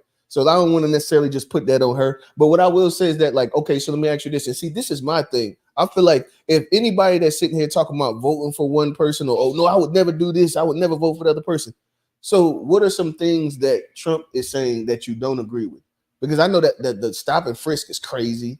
What is that? The allowing the police force to be full immunity is fucking crazy. You can't do that. But I'm just saying, if you're saying these things, and you're emboldening people based on the information that you're saying, like that's, you see what I'm saying? Like those are the policies that he's advocating. No, right. So like, is there anything else that you think that like it kind of like I hate that he's even running on this? Like anything else? Yeah, the things you just said, I agree with. I disagree with those things. But again, I'm more concerned with a person who's going to bring in 40 million illegals. No, that's a big one for me. And then also, some places they have the right to vote, even though they're giving them licenses, giving them the right to vote, and also giving them the right to have guns. While she's also pushing anti-Second Amendment legislation, so she can bring 40 million people from beyond the border and give them citizenship, and then attack our right to purchase guns. And she has a history of disproportionate. Well, I mean, also, but I mean, like the purchase of guns. I don't know. I'm pretty sure that it's like. She's against AR assault rifles. Yeah. I figured it was something that was not like so. Grand. But Democratic policies, they're not. The right is typically they're not going to do anything on infringing on your rights to own guns. So hold on. What's the official sponsorship of Black empowerment? I understand. I'm deaf. My bad. I don't even necessarily want to go there. But I'll ask you this. So how do you cope? Because you said amnesty immigrants, and that being a major issue. I think the immigration thing is a very. I get it. That is a very major issue. I'm saying it. But something that did happen, if you're thinking about voting for Trump, is that they had a bill that was on the table, and Trump advised all of the people that was pretty much like within his realm of power. Oh, I know what you're talking about. To not pass this immigration bill that would have helped at the border because of he wanted to run on immigration. That's facts. And so he's actually letting more immigrants in. Just so it's facts. Because actually what Biden, but they said if you come up with a bipartisan bill, they said that the Republicans said if you come up with a bipartisan bill, we will sign it. The bill was bipartisan because they wanted them to add in. Hold on, they wanted the Democrats to add in something about. I don't want to hold it up. That was something additionally. They wanted it to be a bipartisan bill. The Republicans wanted to add something else to the immigration bill, which Democrats were saying we just gonna leave it at immigration by itself. But then they wanted the Republicans wanted them to add. I can't remember right off the top of my head what that specific part was, but they added. So they ended up adding it, and then Trump, after they said that they were going to do it, Trump told them he's running off of immigration, so we don't need to let Biden have this passed during his presidency because I'm It'll running look off Well, immigration. I got a little more context there, but Go ahead. What's your initial context? Miss Sharon Young, Simone Biles. I love her. It's right with her. You know that's his mom's, right? Oh, I'm sorry. That I it, didn't know. Oh no, what does that have to do with difference. anything? No, I'm just saying that I'm glad you no, told it me. has something to do with I'm something. glad you told me that. Yeah, it's something that because like if it was my mom's, I want niggas to know they talking to my moms if they talking to my mom. Oh well, if something was going. No, she All right, said, come on, she just but asked if I I could Continue. also don't think that it's important for the audience to know that. Oh, Okay. Oh, man. But- I think we've already said Oh, that man. plenty of times. But yeah, go ahead. Go ahead. We Get- say get it every to week. I'm sorry. Get to where you're going. If you said anything disrespectful, I would have like said it, but it's okay. But I love Simone Biles. That's why I'm talking. She wanted me to give some credit to the sisters, so I want to give some credit. Yeah, Simone Biles also said that I'm not 100% sure. I didn't fact check this, but I seen and read that she said that the Brittany Griner, we need to let Brittany Griner go because she kneeled to the flag. Anybody that's kneeling, we need to go ahead and let go. I haven't heard that. Let me look it up now to make sure. I did see that recently. But Trey, you probably wait. You'll fuck with that, wouldn't you? No. She kneeled like the Kaepernick kneel. No. She said that because Brittany Griner kneeled to the flag, we need to just get rid of her, or like they need to just. Oh, when you say, you wasn't talking about have wherever she was at Russia, let her go. No. Like, I'm talking about we not should. deal with her. Yeah. Oh, we she on should. her patriotic shit. She a Let me conservative. look it up. Exactly. Oh, Yeah, I'll okay. rock with that. On. But Brittany Griner. the prize. Hmm? What did her husband say? Well, her husband is also an NFL player. Right. Oh yeah, it's not fake. Like they're both 1%ers. Yo, and, but what you were saying earlier about that Trump thing, the bipartisan bill they had said that you could only allow a certain number of immigrants across the border, and that number was high as hell. So No, I think that number was lower than what the minimum already was. but the minimum was already too high. Is his point? Like, don't compromise on some shit that's not really a compromise. But It's so a do you janky like? deal. It's like saying, all right, so hey, we can let like 2,000 in, or we can keep letting this 80,000 in. But I would at least want something that's going to slow down immigration. that's because And that's what the idea was. Like, if you get in office, you can pass another bill, but the idea of slowing down like the illegal, well, just like the whole process. I think Trump is a better negotiator, especially compared to the typical black voter who gives his vote away for nothing except for being scared of the Trump other is side. a better negotiator than the typical black voter. I don't Yeah, understand what that's that for means. sure. Because black voters don't ask for nothing for their vote. They just vote because they're scared of the other side. They don't never offer us anything. They offer other groups specific things. But why would we be comparing black voters to Trump? Because I'm saying It sounds like black people need some accountability. we do. Yeah. You see how he just tried to scream? He was going. No, we do. But that's my point too. We do need But accountability. that's what But is that but black that's what men we're doing, and black though. women, or just? I would say typically, I think it's mostly sisters is voting for Kamala, especially unless you're talking about like the boomers. They say that What percentage of black men do you think is voting for Kamala? Our age? Like all ages. I haven't met one. So all right. So when you talk about My black pop- men, I'm saying that's not our generation. Oh, in our generation, I don't think it's only like boomers. That's like really like, oh yeah, I'm voting. I haven't Yeah. seen that myself. It's only the old heads. What that's not voting for Kamala. I've seen it. I I be on like young folk or LGBTQ. They're No, I be on voting. HBCU Facebook. That's Oh what my yeah, Facebook she is. got the skiwis. The LGBT. No, I'm talking about the black. Oh men. no. I definitely believe she definitely got the if you like fraternity, I can believe that part. Yeah. I can believe like the frat guys, they're kind of going in because they're going with their sisters. I'm gonna be that's interested a to clique see. thing. I'm gonna be interested to see what the demographic breakdown ends up being. In my opinion, You know, the tough thing is I was listening to a guy. He said that what makes you think that? Because the thing is, you know, they said that it's 10 million more registered women than it is men. 10 million more registered voting women than registered voting men. And so essentially, women pretty much run that women make. They're the biggest. That's the reason why it makes sense for Biden to drop out and get Kamala. Like that made sense because women have the strong pull in where voting goes. But the thing that Buddy pointed out, that they're untapped. There's a big pool of untapped. Women vote more than men, and that's what I'm saying is that there are more registered voters as women, and they vote more than we do. And he was pointing out the fact that during Hillary Clinton, if they couldn't get the white women to all go with the Hillary Clinton vote, then what makes us think that we'll be able to get Kamala to win? Well, I would say Kamala has Kamala's winning right now. Well, I don't really be believing on none of that shit they be talking about until like the shit, because I don't know who they poll. I ain't never been polled. Yeah. I don't know a nigga that's been polled. I don't be really dealing with none of that shit. Yeah, that I they ain't gonna lie. talking I'll about. be getting them text messages. Oh yeah, but who participate responds to in them joints? Well, I don't know. I Probably delete somebody. that shit. You got to be like 75 Well, to think somebody about to talk to you, Click bro. a link in the text. Oh no! All right, so I Somebody guess hack my phone. Exactly, bro. We know what scams are. listen. I'm cool with like discrediting all polling, but I often do see people be like because we was just like saying how Biden was losing in polling and how like he had like that like wasn't me saying that. As a collective, we were On all what? saying off of like what We the talking polling data was saying, and that's what everybody was reporting on. I ain't after never Trump. watched the poll. All right, got you. So if you only want to be individual, and I'm talking about like on the Who To are Be you Fair- talking about? We haven't talked about. Did we talk? I don't on the remember. To My Be bad. Fair I'll show let it rock. after the Trump shooting, we talked about how polls. We talked about how Biden was losing. Yes. Like what were we basing this But I mean, off of? is it based on a polls or Wait, is it based on our sentiment, based on like anecdotal? We Like- all like talk about in you watch general, polls. that who watches polls? Like what No, I'm they're saying report- when you were talking, you were saying based on the polls that you see. the people that talk, the people that talk about it from a poll perspective. So if you're looking at CNN, you're looking at Fox News, you're looking at anywhere. Okay. It's all based off of like what they read off of the latest poll. And it's usually like 10 or 15 polls that they all kind of like put together, and that's what they base their commentary off of. Okay. And we were talking about the commentary that was inside the zeitgeist. That's what we were talking about. Okay, yeah. I mean, the only thing I'm saying is that anything I was saying wasn't relative to a poll because I haven't. But if you were talking about commentary from anybody, they were speaking about it from the idea of polls. You can, but they can. At the end of the day, they can speak about it from the idea of poll. But if they don't reference to me, and I'm sitting here diving into what they're providing, and what they provide isn't poll numbers, then this has nothing to do with that, in my opinion. I'm just going off of what they're saying. I don't know what the polls are saying. Okay, so I mean, maybe you did. I'm just saying from where I was speaking from. That's not where I was coming from. Is what I'm saying.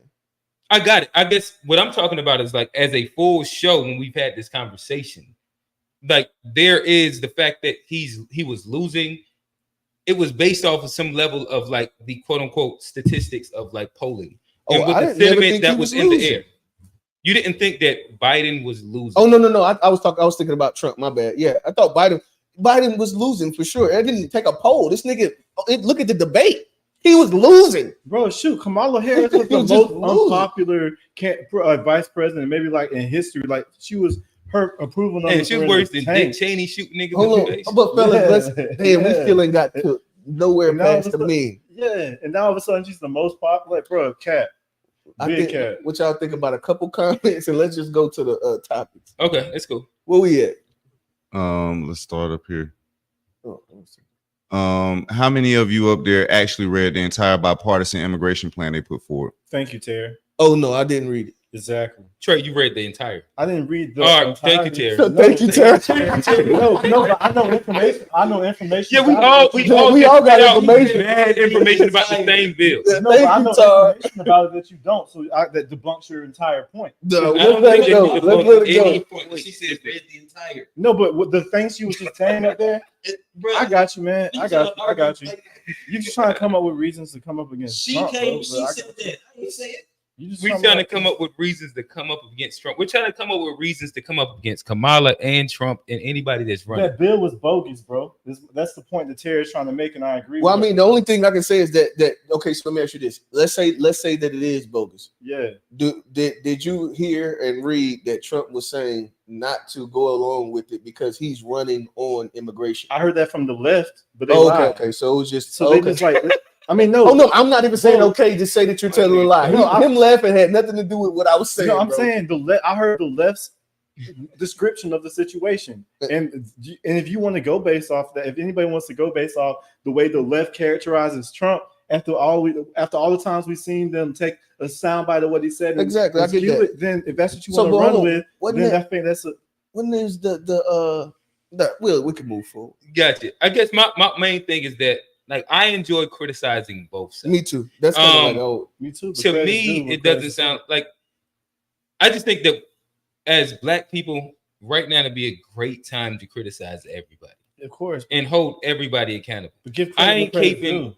No, that. But what credit? What credit will you give Kamala at all, or none? Credit will I give Kamala? Right, but that's what I'm saying. Got shit for right. But that's what I'm saying. Like you're not coming from like. And what about space? You're everybody but Kamala. What credit would you give Kamala? What about being a strong, independent black woman? Right, exactly. I give her credit for knowing how to. I give her credit for knowing how to manipulate my people to a T, and knowing how. And I'll give her credit for knowing. I was trolling. That was a troll move. And I give her credit for knowing how to like be black when convenient and play her cards to manipulate the emotional voter base of my people. That she gets 100%. She's done that to a T. We don't got nothing positive though. What has she done positive, bro?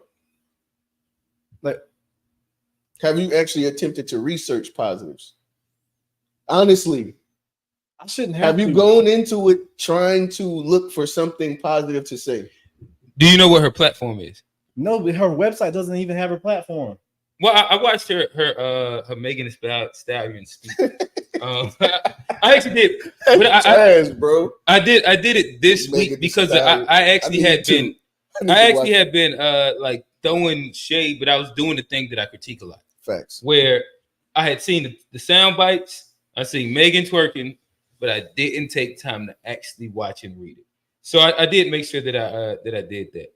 I am with the ban of the AR style assault rifles. I don't think that shit. You want to ban much of anything. I got you. I disagree. That'd be one that ARs. When I was in the military, I shot an AR like. You say you're a fan of them? I'm not a fan of them. Damn. Yeah, I'm not a fan of just because I know they like you shoot those for a reason. That's the reason why we shoot them in the military. It's for war. Like we're shooting them because we can put them. They are semi-automatic. What was it? What that was it? Damn, I wish how many did we put in the John?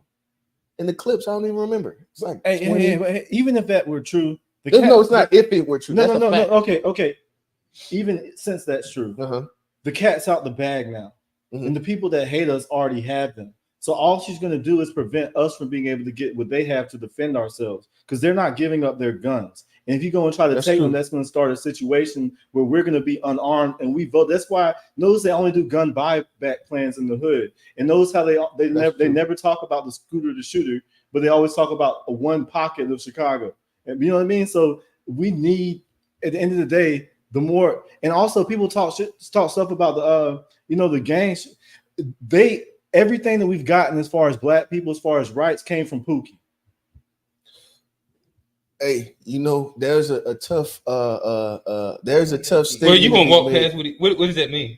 Because the people that came from because Pookie, we call him Pookie, we look down on him, but Pookie, all our rights came from. That's Pookie. kind of what I got from what he was saying. Pookie is the one that's in this when it goes down.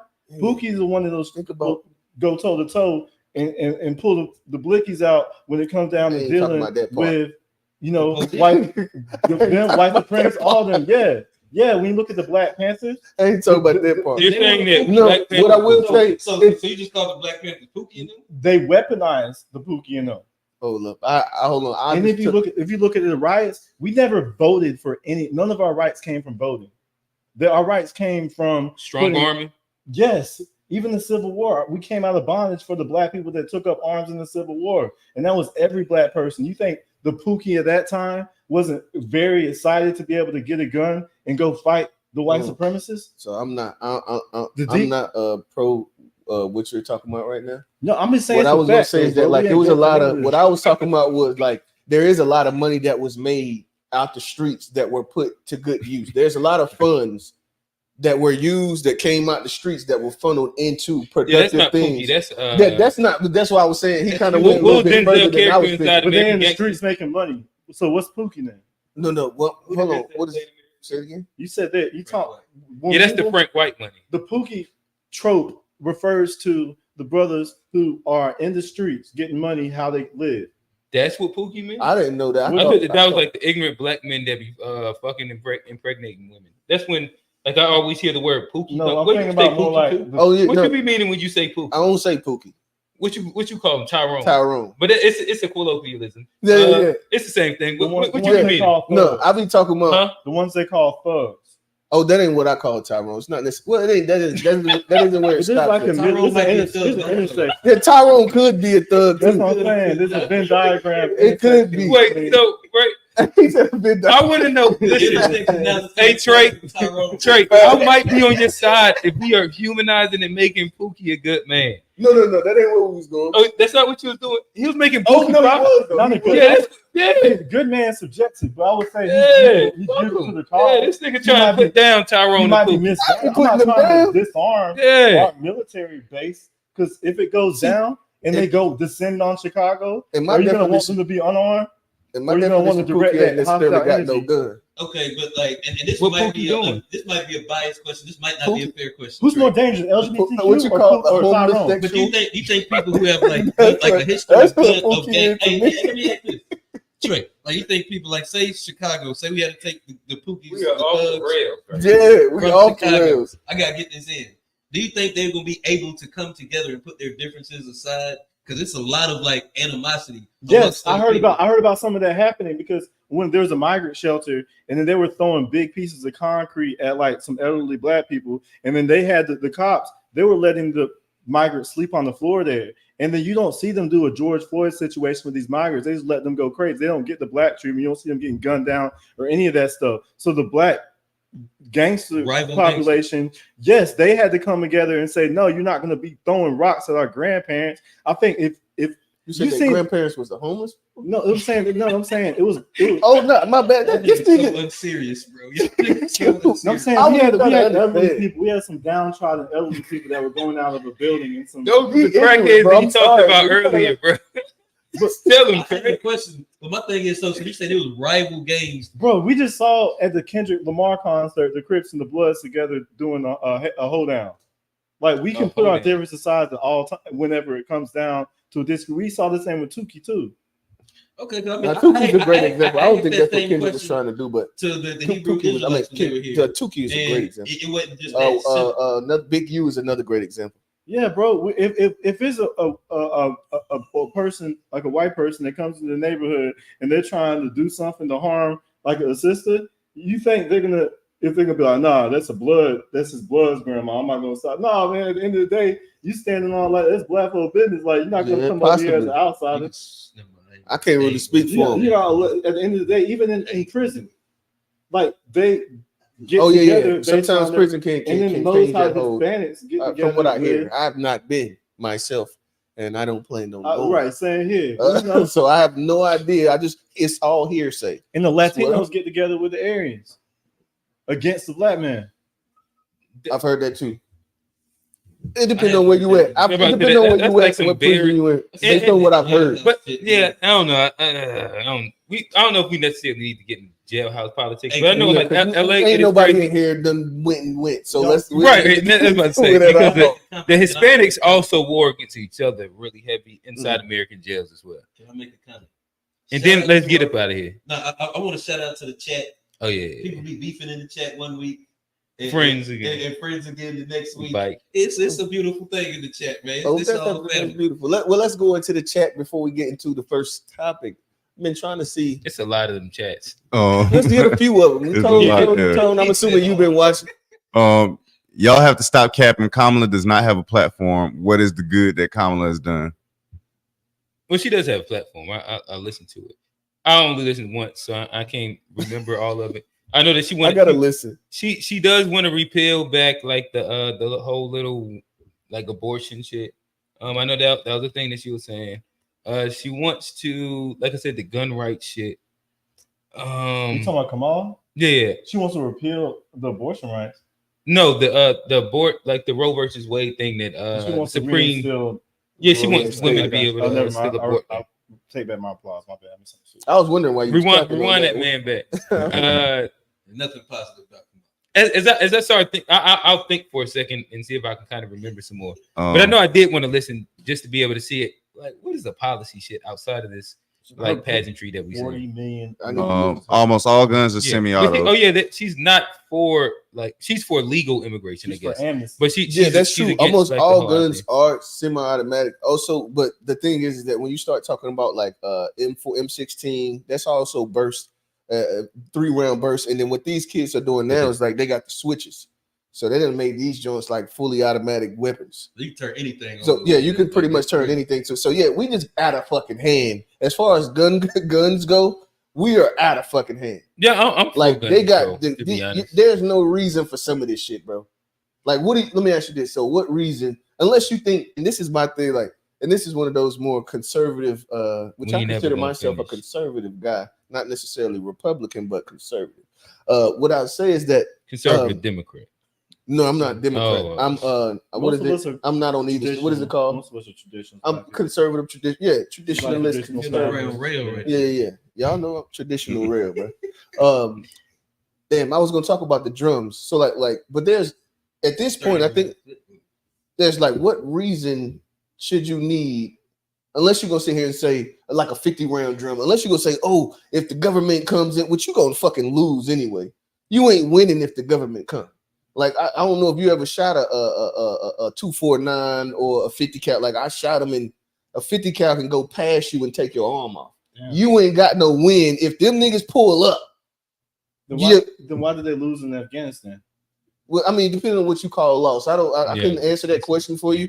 But I would assume it's probably because, well, we're not gonna go. But they can't win the ground war. They can only win the air war. What I'm saying is that I don't want to get into the politics of that. Yeah, let's swing through these comments. Let's finish swinging through these comments because y'all gonna start another conversation. Territory, but did they also lose in Afghanistan? They didn't win, and when they left, I think the pullout was horrible. They were getting shot. But it was a war that you couldn't win. Yeah, exactly. but what they wanted, they took. It's not like they didn't take what they wanted though. They can't. I think it would be the same thing here. You think we don't know our terrain as much as the people know in Afghanistan? No, we don't. You know what I'm saying? And we're heavily armed as well. They drop a bomb on a hood. It's fight as hard as Afghanistan. They're not gonna drop a bomb on their own hood. What? When you say if we know our terrain, what scenario are you talking about? I'm talking about the same terrain like where they have like in Afghanistan, because I think no, but I'm saying like what kind of fighting scenario are you talking about? But you know they were using IEDs. You said what? Guerrilla warfare. Yeah, and if like all black people are engaging in guerrilla warfare, the military wouldn't just like drop a drone. And you know over there, like they can just have a AK. That was like they could walk around with a rocket launcher. Yeah. So like this is completely different shit than what we, you know what I mean? Like IEDs and shit, and using animals and shit to run up on people and kids and shit. Like this is different. I'm just saying, like historically speaking, we've made a lot of progress against the so-called greatest military in the history of the world.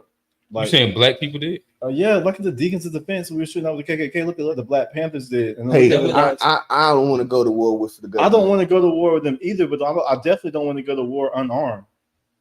Oh, how many guns you got? Man. How many? Well, what's the best one you got? Man, I don't want to get off. Oh, okay. Well, I'll just tell you, it's not good enough. That motherfucker ain't gonna work good enough, bro.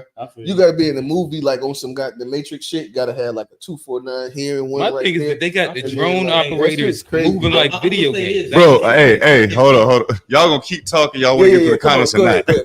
We gonna fight the army. We gonna need a lot more accountability. I think we need to vote certain people off the island, bro. If Johnny gotta go. Do Johnny gotta go? If you're not about, you know what I'm saying? If you want to point the blame at black men all the time and not ever point the blame at white supremacy and let that be your main target. I'm not asking white supremacy to be better. But I think at some point in time, I want black men. I feel you. So like I can't ask them to do nothing. You see what that's gonna get us. I'm with Johnny on this one. No, I'm with. I can't keep on blaming them. At some point, something's gonna change. It's gonna be us. That's a fact. Period. You act like we don't know that. We got to do it. It's gonna take some. I hear a lot of niggas like cry victim of. If we're gonna start doing it, it's gonna take accountability. I know countless productive black men. Gotcha.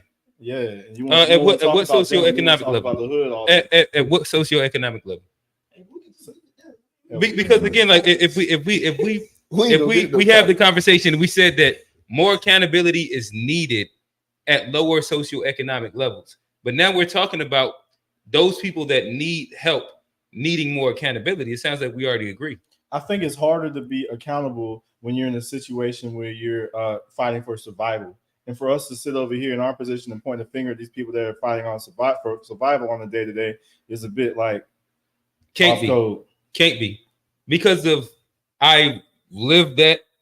I came out of that exact scenario. Rail actually like he sees it literally day to day. Yeah. But it's not like I don't have like more than enough people. Yeah, no, when I go I just went to my mama's house yesterday. I'm saying I went right to it. I still can see it. I can still touch it. But you don't empathize. I still no. I overly empathize because I know what the solution is. That's the difference. Like I got a brother that got 2 felonies, and I know what he had, what clicked, and what was the solution. That'd be the difference. Like I actually know. I believe in black people in the hood way too much to give them that pass because I know all of them have the actual ability to stop for a second. And when you learn that these be the smartest niggas, like they actually are well learned, well read, and when you actually like hold them to it, and when they actually get focused, they go get a house, they go get shit done. I've seen it too many times. I don't disagree with any of that, but I'm saying they have less opportunity than any other demographic. So they need the So right, and that's why the accountability has to be more. Why is it that we don't point at the government for providing opportunities? Because they're not, bro. But what this is the thing, though. But do you? We've been pointing at the government. They use our tax dollars and they provide opportunity to everybody but us. Agreed. And instead of the poor whites hurt too. I ain't gonna lie. No, see, that's another thing, bro. The poor whites hurt. They had their opportunity. But Trey, we could pool our dollars together. We could get Black Lives. But they don't have to do that, bro. But fuck them. No. But if you're not, bro, at the end of the day, if you don't demand to be treated fairly, and instead you demand people to behave differently under an unfair system, then you're part of the problem. I disagree. Or people you got to think about what this is. No, we need to demand. They need to demand that they treat us. Fairly, you have to have an active accountability. You can't just walk into. That's this your. They told you to solo these. Johnny getting hype over here. Our job is to try to tell black people we ain't black people. We all want black people to be better. But you're not. But because I don't have your version. I think that's crazy. If you want to point people at the people who don't have an opportunity, and instead of pointing at the people who are intentionally depriving them, if that's what you choose to do, then it's useless. Or we could talk all of us, the ones who have opportunities, who should be leaders. We're gonna have to have more accountability. Bro, the people who what's the point of a government? Who are most vulnerable need the most accountability. So what's the point of a government if they're going to help everybody but you and try to intentionally make you into a permanent underclass? Fuck the government, bro. No. And then we could say that, bro. You can't say they have a say in what they do. They have an impact in what they do, and you want us to do something. No, you want us to do something that no other group has to do. The white people ain't come over and grab guns, and that's why they want their guns, because they fought the government. So that's. And I disagree with that last one you just made. I think.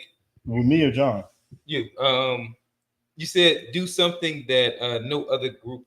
No other group has to. The government has only targeted Black Americans, and you're saying. Well, no, I guess that I agree with that part. I think that yes, the government has they need only to be held accountable. And sure, okay, but my thing is, hold on. All right, so I guess this let me see if I kind of walk down like 2 or 3 different points. One. Sure, they should be held accountable, but we will probably have to have means of holding them accountable. And if we don't have a armed militia, then it don't take all that. We could start by not voting blue, no matter who, like so many of us do. I think we're all for that. I think in this room we're all for that. If we had been doing that this whole time, we wouldn't be in this position we're in today. I mean, lobbying is probably one of the lobbying great like when we was talking about, I was listening to Killer Mike. I think he was on the Matt Hoffa show, and he was talking about the lobbying scenario. Like, if we're gonna do something, we're gonna have to do it with money. It's not. We already understand that politicians are bought. Bro, you're right. Yeah, but we don't even use the tools at our disposal because right now we have trained the Democratic Party, but they don't have to do anything for us. I'm saying that don't take no money. No, I absolutely agree. But the thing is that, see, and this is what I was saying. I think that this election right here is one of the weirdest ones where I feel like it would have been easier in many of the other elections for us just to stand out, just to sit out this, you know what I mean? But the emotions are so tied between this. Trump is one of those, he's one of those characters. Probably still vote independent. No, I'm saying you as an individual, like, just because like you firmly don't believe in the monolith. Most of us are a part of the monolith. And I said most of us, we're just a part of the monolith. The definition of a culture. And I understand. I understand, but what I'm saying is that, like, I think that we would have had more people if it wasn't for like Trump versus Kamala. There would have been like, if you would have had, see, Trump is just one of those guys that makes it very hard to get people to not vote. You know what I mean? him and his existence gets the Democratic base going regardless. But if it wasn't for him, then we could fuck around and be like, okay, this is the one we're gonna sit out. But you're not gonna get a lot of Democrats to say I'm gonna sit out this time because they have the feeling and emotion behind not like, you know what I mean, opposing Trump. So this is one I don't think that this is an election we can really like try to act like niggas should take the stand on this. Just we're gonna have to watch this one play out, and then on the next one, hopefully, you know what I mean. On the next one, we can look. Let's revisit it. It's just not gonna happen this time. I didn't even get. You know what I'm saying? It's too much emotion in this one. If we don't do it this election, well, it's too much emotion in this one. You just talking about the crime bit and how like voting for the Democrats back then, and you was like damn near demanding or the previous generation to be held accountable for what they did. Or they was crackheads. Or they were crackheads. So like, why does that same accountability not to apply to us now? It does. So we do have to be accountable. Yeah, that's what I'm trying. That's why I'm like, I'm doing the most I can to let people know. Project 2025 is a scare tactic from the Democrats. What Kamala's going to do is she's going to give 40 million illegal immigrants amnesty and voting rights. After that, our vote does not matter. The vote we fight for, she's about to give it to them. Even our Freedmen's Bank, she's about to make it about them. So everything we fought for, she's about to give it away to other groups and prioritize them. So as Black people, if we vote for that, we're cooked. Tarji. I was about to say Tarji just said Black Americans will vote for Kamala, who will give amnesty to 20 to 40 million illegal immigrants. That will erase the power of your vote and take up resources. That will be her pardon gift to you. Sorry, but it's true. Trump said he's going to round them up. I heard I heard a story. He said that the last time too. Right. Kamala compared ICE to the KKK. It'd be weird stats because like, but Trump said I don't want to like say like I know this for like fact, but because the Democrats prevented him every step of the way. They fought him every step, bro. They're all about amnesty because they want to replace us as a voter bloc because we're starting to ask for something. Hey, I'm not saying that I'm wrong. I'm not saying that I'm right, but didn't Obama deport the most? No, he deported the most. He did, but I also think that like Biden and Trump, either Biden has deported more or is like very, very close. Like Trump didn't deport like this crazy more amount of like immigrants than Biden.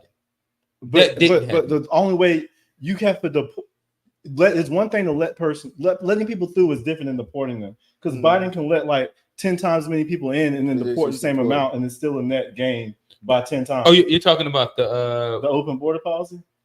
Well, it's, nobody's for open border. That's like one of those. But the Democrats are not police. Kamala's defunding. But you're talking about like I forget what the word is. Not the migrant right. Like when you can go up to the border and declare something. Amnesty.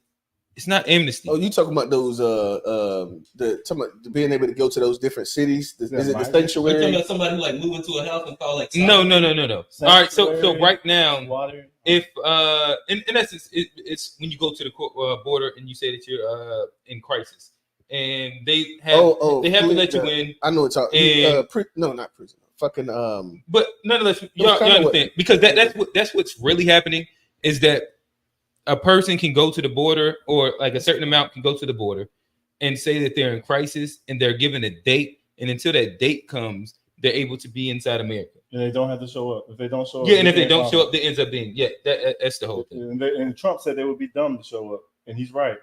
Yeah. But they was also still doing that under Trump. I guess but he was also he was forcing Mexico to make people stay there until they followed because he was basically went into a damn trade war against Latin America for allowing them to pass through the border on the way to America. So he did what he can. He tried to do with the border, but he got fought every step of the way because the Democrats want that. Why? But he had the House and the Senate labor, at that point, right? You know, so what? Didn't he have the House and the Senate at that point? Trump? Yeah, he did. So why there was an issue with the border? I know he was getting fined at border. I mean, the border wall every step of the way, bro. I know. No, he had everything. I know it wasn't him just deciding not to do it, bro. Because people make it seem like Trump just said he was going to do the border. Oh no, I'm just saying that he's probably just a politician like a lot of them. And it's like there's like a limit to what he actually. TBI said Dems are for open borders. What are you talking about? They're giving them debit cards and letting them stay in hotels for free. Thank you. Who is he disagreeing with? I mean, I think like nobody's like explicitly. Oh yeah, I'm not with it. Like I Yeah, that's what I'm saying. I don't think anybody Trump is against this immigration crisis, bro. That he said they're taking black jobs, which is true. I got mad at Yeah, nah, people keep getting mad about it, but it's like you don't know what that means. It's a job that a black person has. Oh no, I had to find out what a black job was. Oh, he told you what a black job was. No, Trump did. I'm saying I told y'all before that. Not Oh necessarily yeah, we you, already knew. but I'm talking about like it was just funny. when the whole little audience, like when it dropped and everybody be talking about like we need black this, we need black this, need black this, but suddenly somehow black people didn't know what black jobs was. Hey, wait. They were so like all that shit that y'all talking about. I was mad at black people, Trey. You like black economy, the black dollar, the black dollar, black everything. They gotta be smart. Black love, black. I was taking black jobs. What you talking about? A club promoter? I was like, all right, bro. What you talking about? Call just jobs? Hey, but Trey. But that's when I say black accountability. That's the type of shit I'm talking about. About like 90% of us vote for Democrats. Well, I think that you got to see Johnny eyes when this is happening. That accountability is way more. He be going like full Pusha T over here. I just seen you go full Pusha T. That just happened. But no, I'm just saying. But like, there's bro. I think that accountability is way more productive than pointing our finger at people that are poverty stricken and asking them to do better. If we vote for Kamala this election, bro, it's gonna be over. I think getting black people to vote differently and quit voting emotional is different than asking black people who don't have an opportunity to do better. Because we have there's nothing preventing us from not voting emotionally. They have cards stacked against them. They can't get past it. They are smart. They are capable. But at the same time, we have way more capability to at least vote smarter and think. You get what I'm saying? But we're not. But I'm saying that we have an easier burden than they do. Our burden should be to help all of us as black people to do. Bro, but our burden to vote more strategically is easier to ask a person than asking a person with no resources to do better with their lack of resources. While the government that we voted in place is targeting them. So the accountability is on us for putting them in a situation by voting idiotically. My bad. Hey, say that last okay. That we vote for the people who make it more difficult for the people who we like to point the finger at. We vote for the who's like the Boule class. You know what I'm saying? A lot of the talented 10, they vote for policies that make it more difficult for the people that we like to point our finger at who don't have an opportunity, want them to do better. Like people in these poverty. Do you think that areas, the Boule class of blacks are the majority of black people? No, I'm saying they're the ones that are on TV rallying the black vote against our interests. That's more dangerous, I think, than the person who doesn't have an opportunity to have to deal with the consequences of our so-called talented 10. Okay. Dang, I agree. That's crazy. I know what he's talking about too. W.B. Du Bois started that joke here. So yeah, I'm about to say I don't think there's like a point of contention. No, I'm just saying, but we don't drive that point home because I think the most common people we talk about is the black on black crime. But I think the real black on black crime is voting for people that target us. Okay, but would that not? And this is what I'm saying. Like these arguments be so like you can make them on both sides because then when we get into like the police amnesty and the bring back stop and frisk and all these things, these are things that target black people. These are Republican policies though, and these are Republican policies that Trump is for and is wanting to bring back. The difficult part about that is Democrats are in power and they don't do anything about it. So Trump's saying he's going to do it. So we can either vote for Trump, who says he's going to do it, or we can vote for the Democrat, who's just going to turn a blind eye. Okay, so quick kind of turn, but it's still just along the questions. Let's take Democrat, Republican out of this. And this is for the chat too. What are the things? What are the policies that black people should be focused on? Like regardless of, I think whoever. Immigration is a good one. Yeah, immigration is definitely a good one. I think that inflation. Definitely impacts reparations, obviously. Affordable health. Listen, I had a meme for this. I think that this should be on black people radar. I think affordable automation should be on all black people radar. I didn't. You said automation? Yeah, absolutely. Absolutely. Because what's funny is that my son is starting to notice it. We was at Walmart up the street, and he was saying like, ain't no cashiers. Why? Yeah, he was saying like ain't no cashiers. My mama only goes to cashiers I do But too. no, I like to go to the trash can, too. that's what he said. But it's always only like one or something like that. And I was saying like that she's probably keeping them a job because of the reality is that it's not needed. But hold on, like we just went to Bojangles. I don't know if y'all been to Bojangles recently, and if y'all are looking at this from anywhere outside of the South, tell me you talking. We're not using like Bojangles as like the racial epithet in like the reference. It is like a fast food restaurant. And I can't say cookout because cookout don't do this. You talking about the automated drive-through? Yeah, it's a fully automated drive-through. I told him I wasn't talking to that shit, and it said okay. No, I literally was like, I'm not talking to this shit. I'm going. Don't worry about it. It said okay. Have a nice day. Yeah, and then I went inside. I went like 3 times, and they take your whole order. I'm not talking to that thing. I asked him something one time, and like I fucked it up, and the person came over and like, "Nah, we ain't got that." Yeah, she said they could turn it on. Like when I went in, the lady said that you can turn it on. See, you know the craziest thing is that the people that's working at these jobs are working against themselves. They don't understand it. They don't really get it. I was talking to one of the dudes at I think it was Circle K on in university. I was talking to bruh, and he's literally like trying to funnel people to use the self-checkout thing that's right there where you just put it up there and it scans it. And I'm like, bro, I haven't said it to him. I was like, bro, these things, they're gonna use these things to take y'all the jobs. And he was like, oh, I don't care. I'm not gonna be working here in a week anyway. He was supposed to be quitting soon. I was like, bro, you don't get the point, bro. And that's the other people always think about themselves now. They don't think about like the next generation or nothing like that. What I'm saying is that, like, at the end of the day, I think it's a choice that we need to make as consumers, the same way we do with music. The same thing, like, okay, and we can go into my topic if y'all don't mind. I think that this that's a good. I can agree with that. Let's not skip past the question because we actually had some comments from the actual question. Let's see. So let's as a grown-ass human being, anyone in here should vote for that individual that is going to make your life better. It might not make the person next to your life better, but it does yours. Let's see. Chill, man. U.S. immigration. Yeah. Wait, hold on. So who disagrees with that statement in here? Me. Hold on. The statement that talk about vote for whoever you want to vote for. Don't worry about whoever. Don't worry about damn the. Read it again. As a grown ass human being, anyone in here should vote for that individual that is going to make your life better. It might not make the next person next to you life better, but it does yours. Oh yeah, I don't agree. So vote for your interests.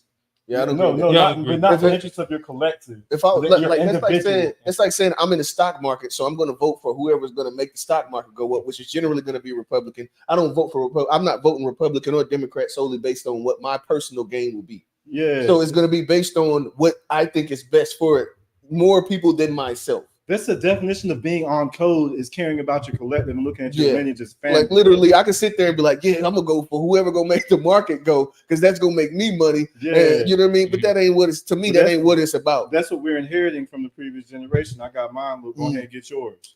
How you feel, Johnny? That's just my opinion. I don't agree. You voting for your interest or like you or the collective of Black people?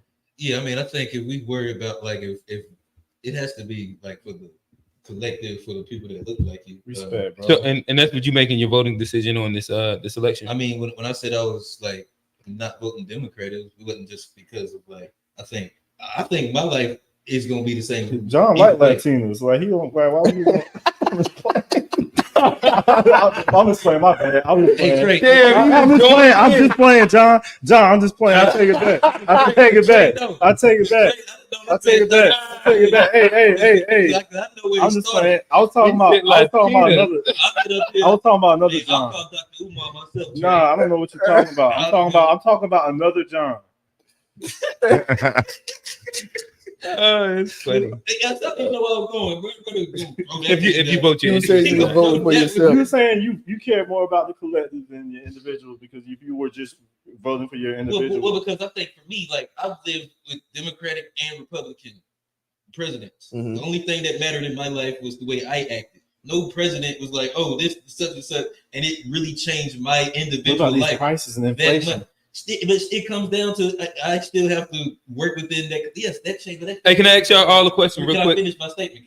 Go ahead. But the only reason I'm anti-Democrat is because I've seen what they've done in the face of black people for so long. Yeah. And I feel like we have to, as I've been saying this for months and months and months, Straight. we have to make them do something for us. And the only way we're going to make them is we stop voting for them. Yeah. All right, so I've been saying that. So cool. So let me ask the group this question.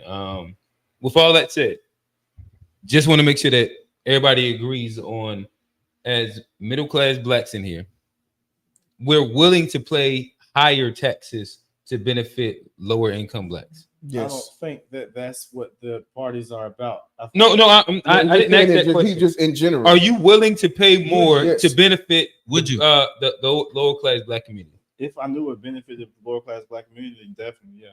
Okay. I've been on that time for years. I mean, old head go back and forth about that shit too. But the crazy part is, I think if you vote for Trump, his main policy is the economy. His main he's not lowering taxes. He was talking about lowering the taxes, right? But he's lowering. If inflation gets under control, then inflation is a tax. Technically, not technically. Inflation is a tax. But like a big part of inflation, Donald Trump got shit to do with also. You mean when COVID-19 happened under his watch? Because I don't know if he did anything. You're talking about shooting all that bread out there. Yeah, like all the make-believe during COVID-19. Yeah. I mean, that's a lot. So he was kind of in between the rock and the hard place with that. Oh no, I agree with that. I'm not saying I understand the concept of it all. Yeah, so like he was doing something that needed to stimulate the economy at a time when we had a dead period. I give him a pass for that. But like when we speak about inflation, you got to think about it though. Like, at what point do we need to dial back? Like, you talking about, and I know a lot of people ain't gonna like this because, and I'm not hating because I didn't get the check, but I'm just saying that there was a lot of people that like lost their job or that wasn't working, that was making more money on unemployment than they made at their jobs. Yeah. They was getting all the way off. Yeah, that was the. Or was they getting what they was owed? Was that during Trump? You see what I did there? It could have been. It could. You can look at it both ways if you want to validate it. Them black folk want to get what they was owed. That was the reparation. No, because everybody he didn't want to pay $12. Come on. If it was only black people, then yes, but it wasn't just on. It wasn't only black people. It was a joke. It was still a joke. They got a check and I didn't, so they. It was. You know what I mean? It was. I got concentrated on lower what is it, socioeconomic. That's not reparations.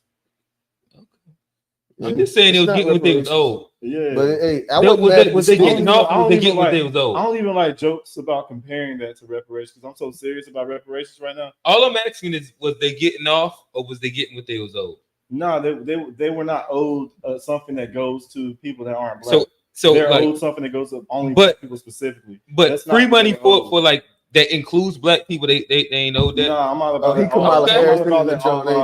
He's trying to Kamala Harris. Reparations Damn. He said, well, black folk can't get the free money that everybody get too.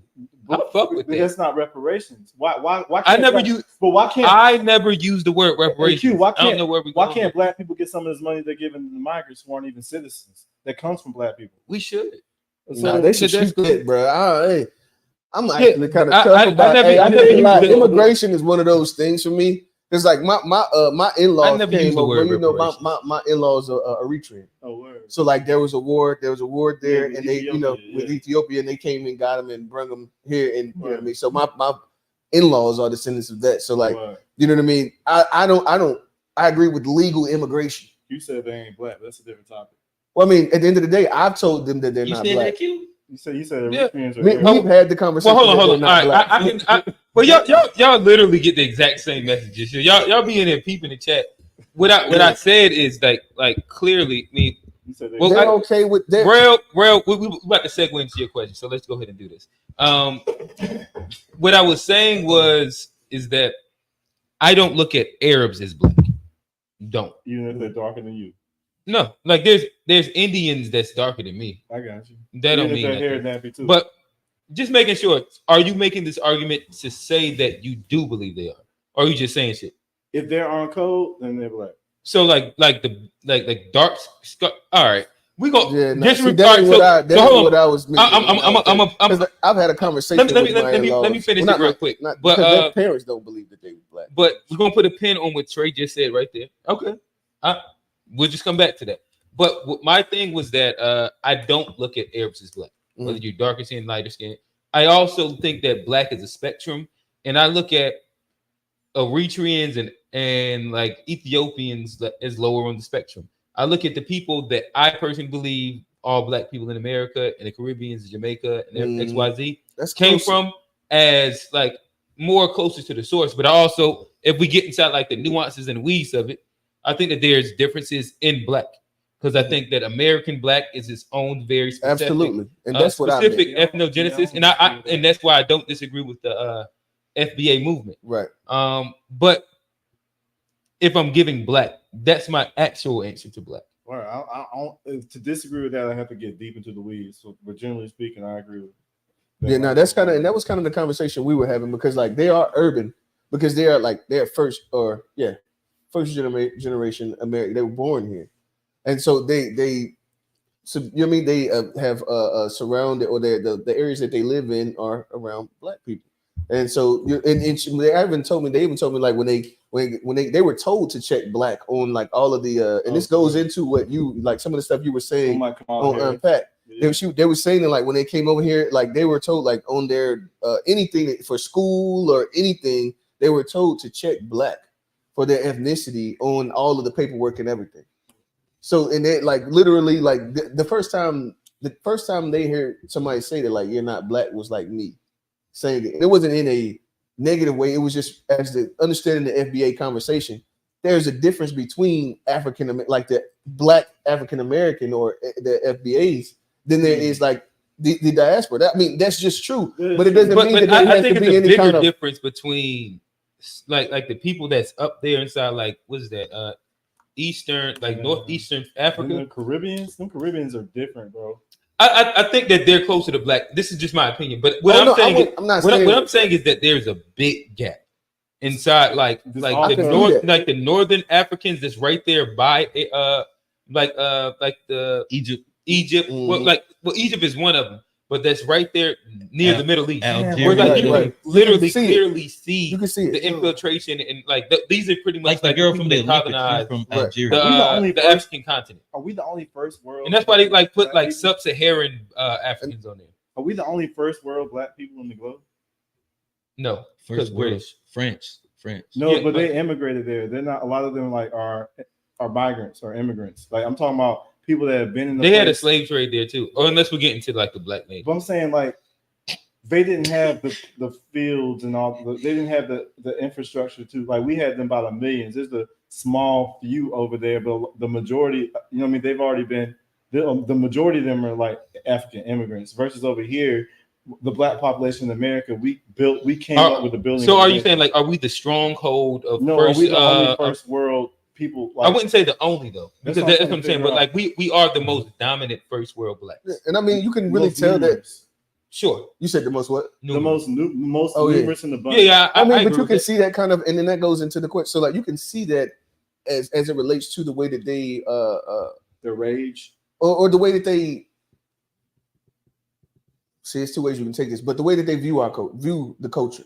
And when you saying the culture, what are you talking about? What I'm talking about is like the black African American FBA culture. Got you, but when you do that, what you mean? It reminds me of Men in Black. When he was talking about his son, he was like, "Don't put my son." And he quotes. Then he put him down. He was like, "No, if you put him down here." Premium Black. What TK? That's what TK calls Premium Black. But no, I'm but being honest, because on this show, I'm only building on the history that we've had, where we've sat and I've heard like, well, what is black culture? And we've sat and I've seen there be a struggle of like defining what black culture is, especially when we speak in. It gets real tough because I think that we don't really like to define it in the way that it kind of, because it's not a lot of like, it's okay. It's a triumphant, like not triumph. It's a what is it? What I want to call it? Like we shall overcome spirit. We shall overcome for sure. Like a spirit of determination to continue past the struggle of everything that's been dealt. You know what I mean? That is definitely a part of our culture. I think also when you look at it, like there's a entertainment culture that is a part of our culture as well. So is that what you're talking about when you say like the world and diaspora? What are you talking about? Oh no, well, I'm pretty much talking about more of like our influential culture, like as far as the dressing, we could say quote unquote food. I've heard so it's like fashion, entertainment. Yeah, fashion, entertainment. Yeah, those types of things. Yeah, I wouldn't necessarily say food. I think all the different spots be having. Yeah, and that's why I was gonna say. Like, I didn't know that. Like, yeah, because like my in-laws, they don't eat like a lot of the stuff that we eat and shit. So like, I didn't know that other African peoples eat similar foods. Yeah, Jello fries. like that. Oh no, they actually have like it's called it's not fufu. It's called you did. I thought you were talking about. God damn it, I could have said this shit any other time. Yeah, that's what I thought. Injera. Oh, Injera okay. type. Injera is the bread that they use. Yeah. Yeah, I don't know how we got there, but yeah. Now nigga hungry. I don't care nothing. Now let me stop before your people start eating. See, my thing is this is what I don't understand. I love it. I just hate that. I hate Myron from Fresh and Fit. So like he makes me pissed off. So he's Somali, right? He's so I know he one of them Eastern Africans. He one of them Eastern Africans. That's all I know. He don't look like he. I didn't know that. And he be liking to say the N word, and he be liking to say like he like call himself black, and I be like I ain't rolling. KKK mask. He do anything. Yeah. That's what we can. Me and Trey can connect on hate right there. That's unacceptable. Unacceptable. Yeah, no, and see that's the thing. Like I think that like at the end of the day, there are some people that are just raised and listen. I didn't better had said anything. I didn't spend a whole. No, you could be all like seven. Listen, it be mad shit that according to Trey, I be off code on. But I done spent like I done spent like 7-8 episodes inside season 3 going straight at them niggas. Like we ain't gonna tell like that. You invited this man to call us porch monkeys. I didn't invite that at all. I think that you started that shit anyway, Trey. That's what I'm saying. Like blaming me. All I do is stand up for my people. And then oh Lord, like we wasn't there. I said we got tethers, foreign and domestic. And then Kofi was like, "Oh, you porch monkey." That's not what happened at all. See, now that's a horrible mischaracterization. But I said what he said was that it's like you using the term tether around me is like me saying the word porch monkey. Right. He didn't call anybody specifically a porch monkey. The same way you didn't call anybody specifically a tether. So like if we're just like keeping it fair. That's true. Me calling him a tether is the same as him calling using the term porch monkey. I think that they're both derogatory. I don't care about like if like calling somebody a bitch or a cunt is equal. To me, I understand why cunt, but you a bitch ass. Yeah, I think that they're all derogatory. That's the only point that I'm making. But and people get triggered off of it. So y'all got triggered, he got triggered, and then I had to look at him and G argue back and forth. But the key distinction is, and you stayed out of it, and that's the funny thing because that's why you're certified. Trey is certified. No, I would have got in. G was handling it. Hey, that shit united us. Trey and G was about to argue for the whole show until that man dropped the PM on us, and then porch monkey. Trey did come for G early in the episode. If you don't know what we're talking about, check out our live section and go to the last unpack. It was a really interesting, fun unpack. But yeah, like again, my only argument was that I want to finish this inside a productive way, and right now y'all just hurling insults, and y'all all getting triggered off of insults, and then y'all trying to play the oppression Olympics of like which insult was more. This oppression, bro. That's why he get mad at you for this shit. The word porch monkey applies to all black people in respect to tether. All that means is you're being off code and you're being a coon. That's like all that means is that you a coon.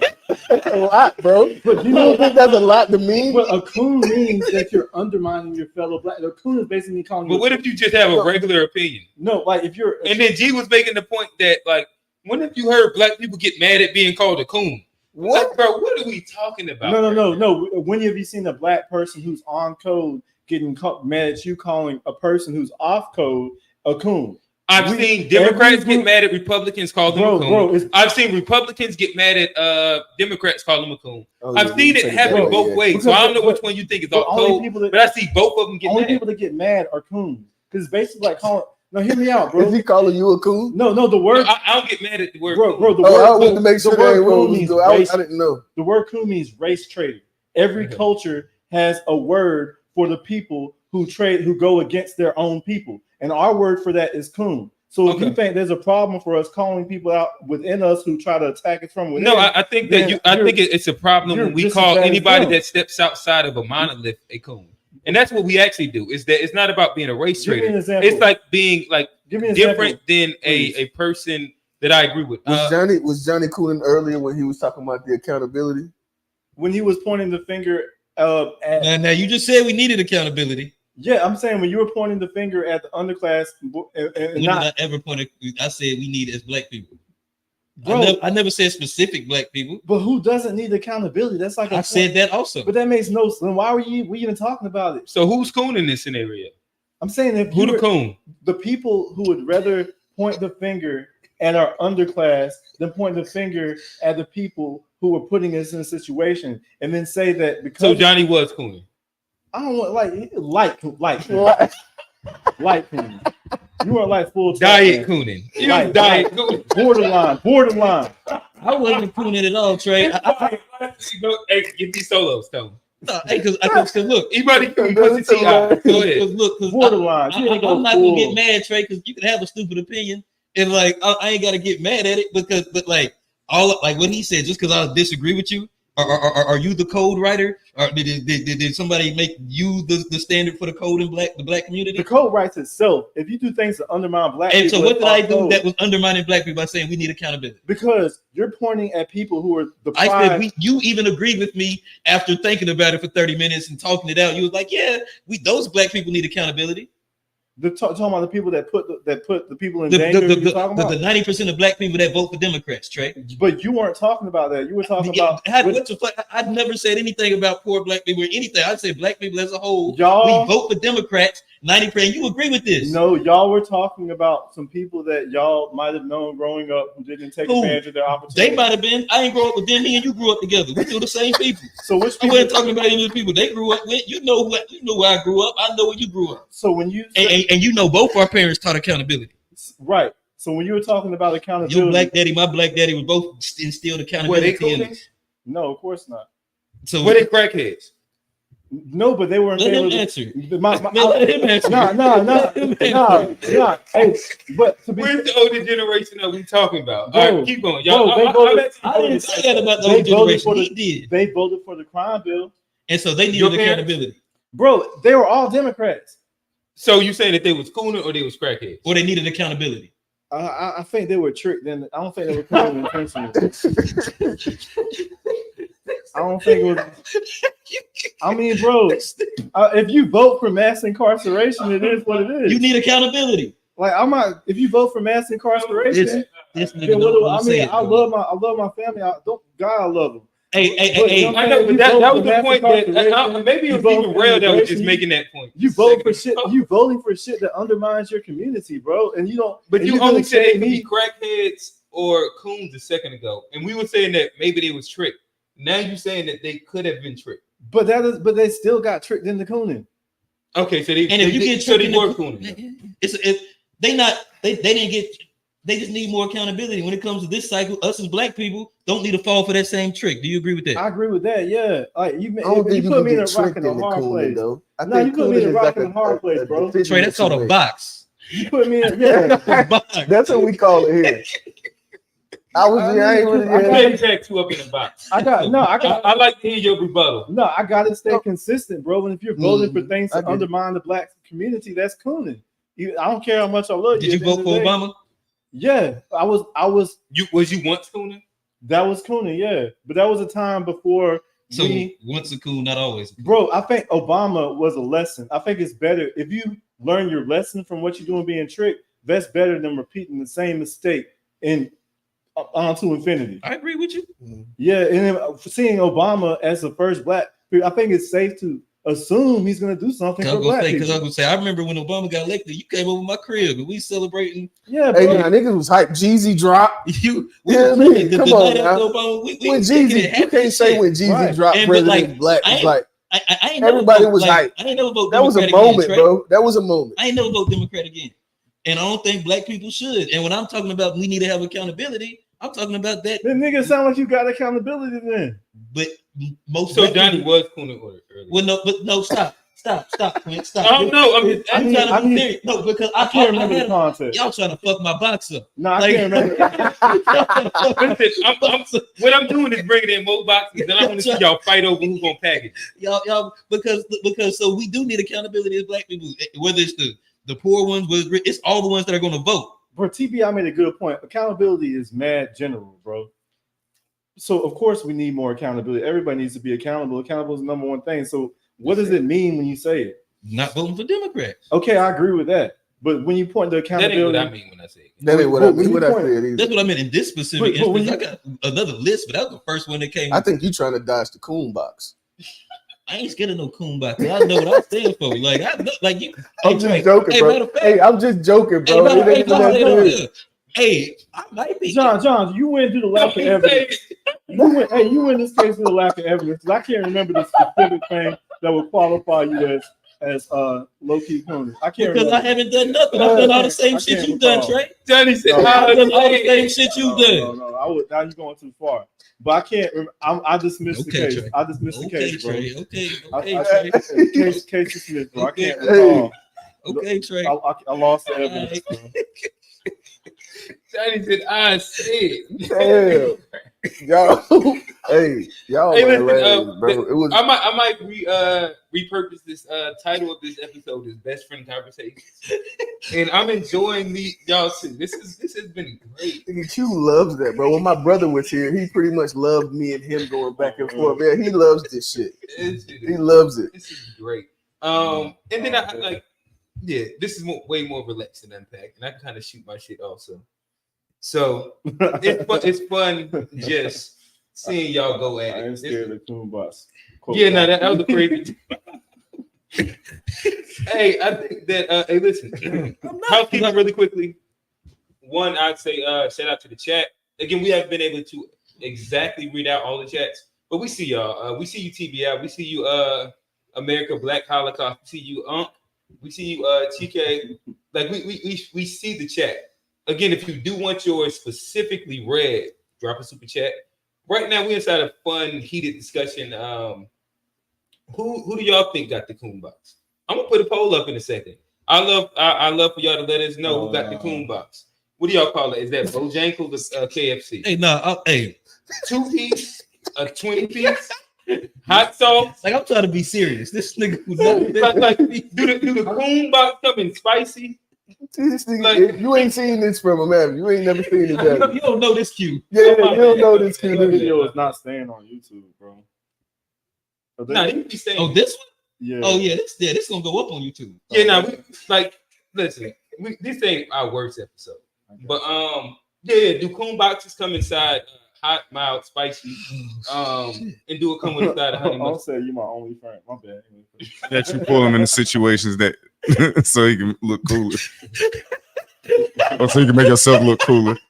I don't even know missed it, but it's probably hilarious. Yeah, I'm going there. I must have taken. Well, it's because y'all have your own internal feud. Every time you want to direct something, you say old niggas.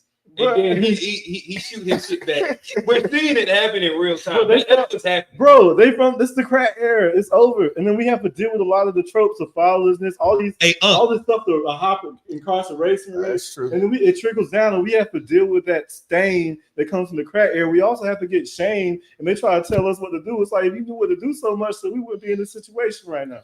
Hey, I can't lie. Trey is saying you better have some accountability next time you vote. Me and Old Head had a mean conversation like that recently too. I mean, I think that like it's one of those things to where, in my opinion, the older generation has to give us some respect too. I think they have to put some respect on our on what we're doing and acknowledge. See, it's different. It's easier to provide a critique if you acknowledge the things that are doing much better, are doing better. It's easy for people to respect your critique if you do it that way. And so, like, that was something, you know what I mean? I had to talk to my pops about, like, bruh, y'all niggas didn't take care of y'all kids, bruh. I had to tell them that we was literally, like, a lot of them didn't. Like, that's why I know more people, we was talking about this on Unpack when I was in the chat. Like, there are more dudes in my generation that I know that don't know they pops or may have seen them or didn't now. Like we are much more in our children's lives. Around. We are turning that around. Like you can look at the statistics. The statistics back Trey, that up. is that a black woman problem? I mean, I think there needs to be better selection because I think if no, you can plead the fifth, bro. No, that's but at the end of the day, I think that needs to be discussed more because I think if you want to get to the remaining fatherlessness issues that we have in our community, it's not on the. You can't point the finger on the majority of black men who don't have any kids. Well, if they're leaving, I would. But they don't. I'm saying who haven't fathered any kids. What I'm saying is that I would point the finger at the ones that left. But the majority of black men have never fathered any kids. But the ones who have, like, has the majority of black has the majority of black women fathered? I mean, not fathered, mothered, daughter, yes. kids. Okay, let me look at the percentage. Yeah, it's crazy how they were breaking down the stats on the drum. That's why I was like I said, I was watching it earlier. He was reading it from what is it? Statistical or something like stats. Something regardless government stats. Yeah. It was the idea was like I can't quote the percentage. I can't quote the percentage, but he was pretty much saying that like that there's and I ain't what I would say is that what Buddy did say, he was quoting the stat. He was saying that it's like 1.something million women have more kids than men, black men. 1.something million black women have children more how I'm saying this. Women have black women have 1.something million more children than black men, meaning that black women are having children with the same men. A lot more of the same men than there are more men without kids than there are women. A lot of them are outside the race too. They're like he talked about the 2 years. They're not even black men's kids that they're having. So you say majority of black women? No, my bad. Hold on. Now you starting that off wrong. Go ahead, say it. What did you say? Well, you talking about? Yeah, I think Trey just said that majority of black women have biracial kids. No, I didn't say the majority. I'm saying that you said most of them aren't. We can't say that just because a black woman has a kid that means there's a black father that's absent. We have like over I forgot how many million kids were fathered by men outside the race. So just because like not only are we not having a lot of kids, they're also having kids with people who aren't black men. And so, all right, and so you're saying it's white men that are leaving these mixed babies fatherless also? Yes, and we get the blame. Say that. Right. No, it's not. It's Hispanic. Okay, so it's white and Hispanic men. White and Hispanic men are also deadbeats to black women also. Yes. Hey, really quickly, I did look up the stats of it real quick just to give us like a better like reference point. So black women, they're at what it is the percentage of regardless of native status who have ever fathered a child. When you go non-Hispanic black women, it is at 61%. Non-Hispanic black men is at 46%. What does that? But it's not like it's like a 20% difference. So black men and black women, mixed babies, 20% more black women have kids than black. The way they put it on there, it said non-Hispanic, but what you're talking about is black women, men and black women. So at 61% and at 46%. You say 61%? What have children? Yeah. These are the people in general that have children. It's 46% of black men, 61% of black women. Oh yeah, that means 15% are mixed. No. Well, no, it's either that they're mixed or they're with the same men. Okay, or with the same guy. Okay. Same father. 15% out of 100. Yeah. Okay. So it's like one dude with like multiple baby mamas, and then they blame all black men. That's not really what that was. But it's still a black man problem though at the root of it. All right, but if we're talking so you about got 3 baby mamas and you ain't taking care of none of the kids, then you also hold on. Look at this too. Then if you take it back a generation, then we also talking about the fact that maybe her father was her father there. Right. But if you take it back a generation, but all we can do is black men. Like this isn't 50% of general. Say it again. Only thing we can do is all we can do as black men is turn it around, and we're doing that. And so for them to continue to blame us when we're like the root of the progress, meanwhile, unfortunately, a lot of our sisters are having but a lot of our fathers were the root of the problem. But we're talking about us. We're not. I already talked about these old heads. Yeah, we're talking about the current generation. Y'all understand how like the old generation, they're out there doing crack. Just out, just he did it. What do you think? They're out there smoking crack, having babies out of wedlock, voting for Democrats. Hey, get them up. Vote for Democrats. I personally I know Unc has never smoked crack, but I guess like he voted for the ones to lock people up. I don't. Again, him and your parents. I don't know. Exactly. Bro. I didn't say they're not. I know. But this is what I'm saying is that, like, if you understand percentages and like shaming us, like 46 to 61 is not like that's a percentage of like. That's like damn near 20%. 15. Well, I mean, y'all got to stop doing it because that's when like that's bad statistics. Go ahead. That's what I'm saying.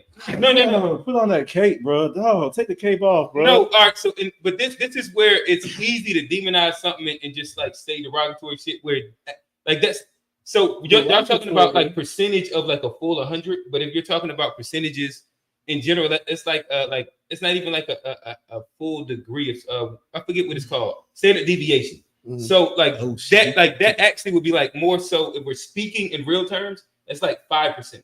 Bro, 5 to 6%. Hold on. To make sure I understand, you're saying that when you said that, and you read the same statistic. No. I'm just trying to make sure. I'm just asking a question, bro. I got you. So when we say 46% out of 100, and then 61%, right? Which out of 100, that is like there's a 15% differential rate or whatever. Got you. But if we look at that and then we put that within like what those numbers actually look like in that grouping, because that's just out of 100. So like that separation isn't explicitly 15%. It ends up being like a 5 to 7. So how about this? I understand you're talking about what the actual number. If you actually, all right. So how about this? So what? Full benefit of the doubt. No. All right, like this would be easier inside. Yeah, I'm giving them the full benefit of the doubt. Or I'm just like being maybe honest 5% more black men had kids, maybe 5% less women. Oh no, what I'm saying is that if you just say out of 10, for the sake of an argument, that's the best thing. No, if we're saying out of 10, what we're saying is that 4 out of 10 men have kids, and 6 out of 10. Right, I understand. And what I'm saying, like that's not that crazy of a gap if we're like just being real. But then why there's 2 more women out of 10 that's happening. But why is we always put hyper focus on black men when we don't have the most? No, kids? you brought the stat up against black women. I didn't. It's put not a hyper against black women. It's just a stat. The stat. Is so why did you just say against black women? I mean black men. No, because you understand what he's saying though. What he say? I don't mean that. I'm not trying to say what you're saying. You get what I'm saying. It seems like what he's saying is that like even though let's say we can sit here and agree that the women have more children than the men, which means that they're making more of the decision than we are. But in conversation, in the loudest voice, is telling us that we are the ones that's still wrong. Thank you. That's what that's a point that he's making. Oh no, I get it. You need to cut that out, bro. But what I'm saying is that in general, the outlier is still the woman that's having multiple baby daddies. If you're looking at that statistic, if we're saying 4 out of 6 and 6 out of 10. That's how that happens. Like that's another crazy stat. That's what it says. I got another crazy stat. And those like if you actually are like reading and understanding the stat. The majority of the majority are like whether you're saying that they're the same with the same guy. He better white man. He better white man. I saw a stat. Oh, he better white man. I saw a stat that said the majority of black women who have I don't want to. This is off code. I'm not gonna do that. Sound like you was going to say some crazy white man, boy. but it's not, all I'm saying is y'all got like people got to learn how to read statistics. No. But what I'm saying is that like to me, you didn't. I don't think that like on the we kind of understood where you were. Oh, I'm not saying I'm saying anything crazy, but it's not like it's like it's not a crazy big differential gap. Is what I'm saying is if 4 out of 6 men are so that means like make me say point that so 1 out of every 100 or 1.5 out of every 100 so let me ask you this. Every guy has like 2 baby mamas. That's what you're actually saying. So what I'm saying, it's not a lot. It's not a lot. Say it again. You said 1 out of every what? 2. Like if we're out of every 10. Let's just go out of every 10. It's 1 out of every 10. It's pretty much 1 out of every 10 guys has 2 baby mamas. That's what we're saying. It's not like it's a crazy amount. So that's 8.5 out of 10 have one baby mama if you're doing a baby mama. Right. That's the step. So now we're going to talk about the minority, the hyper minority of women that has 2 baby daddies. That's the crazy thing. That's what the stat says. No, I understand that you're saying that, but and see, I'm over here being fair. That's what I'm doing over here.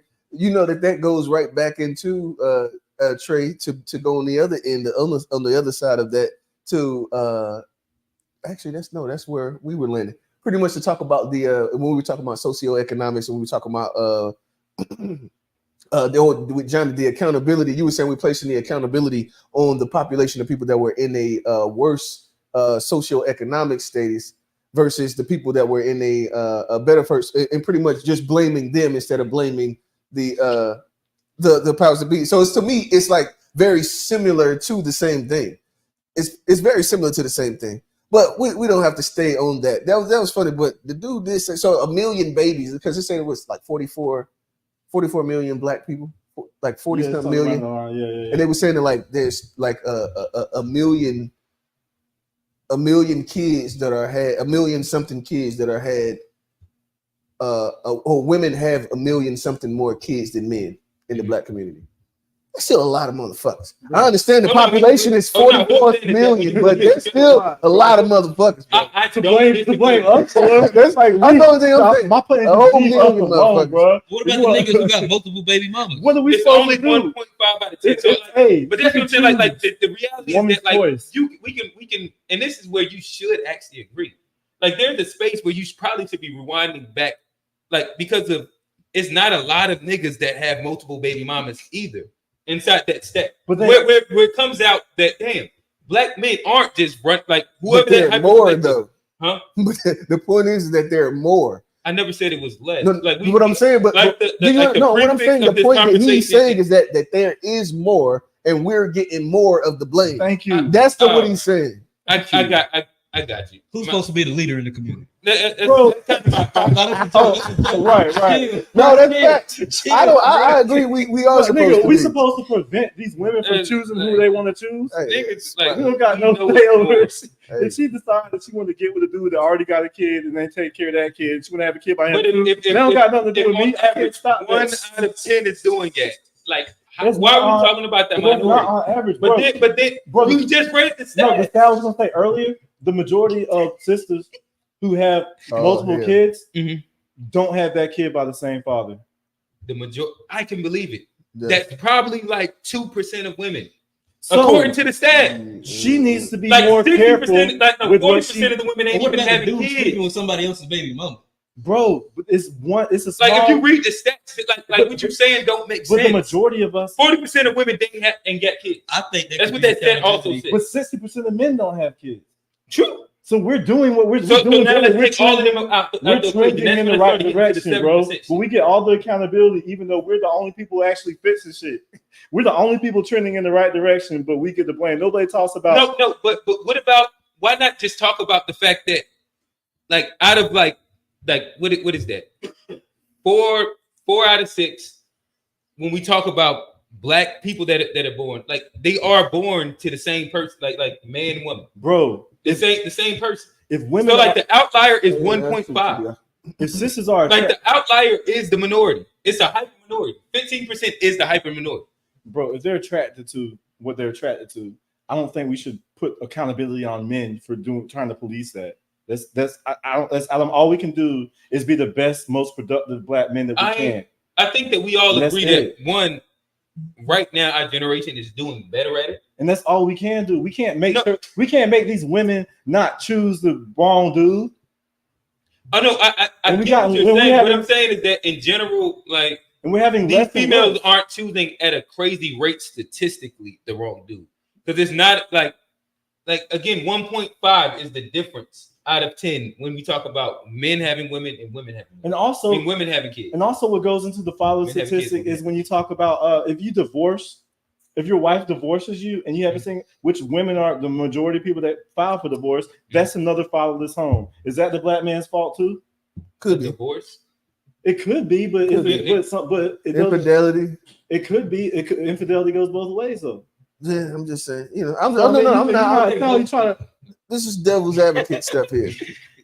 I ain't gonna get I mean, but I'm saying, No, I'm saying like you threw out a blanket statement that's nuanced. but So I'm like you bro. saying, is it just the black man fault? Okay, No, I don't feel like it's bad. let's find this common ground. We need Okay. to drop this trope of blaming the average black man for a fatherless black home epidemic, especially when the majority of us don't even have kids. We're not blaming the average man, but we're blaming the ones that do. And you act like that's not an I issue think in like the community. the kids that But you have can't- fathers. but you that see, didn't- y'all don't see where we're going with, I don't where try y'all to hear missing none of the that about black men. That was the middle ground. Like at the end of the day, all he said is like, let's stop trying to put he didn't say put the onus on women. He said, let's stop putting the onus on men in the conversation. But I don't think that the onus is on men in general. It's on like expect, because the thing is like let's pause. It is. That's the Hold on, trope, let's pause it real quick. But that's the same reason why you get allow me just to finish the statement. Black men that didn't have a dad in the house have as much smoke as black women do. It's a fact. Black men that didn't have a father in the house Uh-huh. has as much smoke for fatherless homes as black women do. Okay. It's a fact. I don't know. So this is what I was saying. I know too many, I know too many niggas that don't have dads that like got smoke. Like I know, like I can name like 4 guys in the last right now that we've had don't on even this show that won't speak to that didn't have fathers and would talk that shit. But they don't be on the airways like you're. They be on like they've been on this show. But this show is not. I'm talking about the people that they put on a microphone and get on Also- like on MSNBC to push these tropes and be the black face that they use to justify See, anti-black the racism. thing is that we also have to look Like at it. Oprah. We are the easy L to take. Right. We are the easy L to take. Like we are the one. It's an easy L to take if you live with your mom. You see what I'm saying? Which 90% of us are going to live with our mom. And I'm not. Only thing I'm trying to do is be fair in the conversation.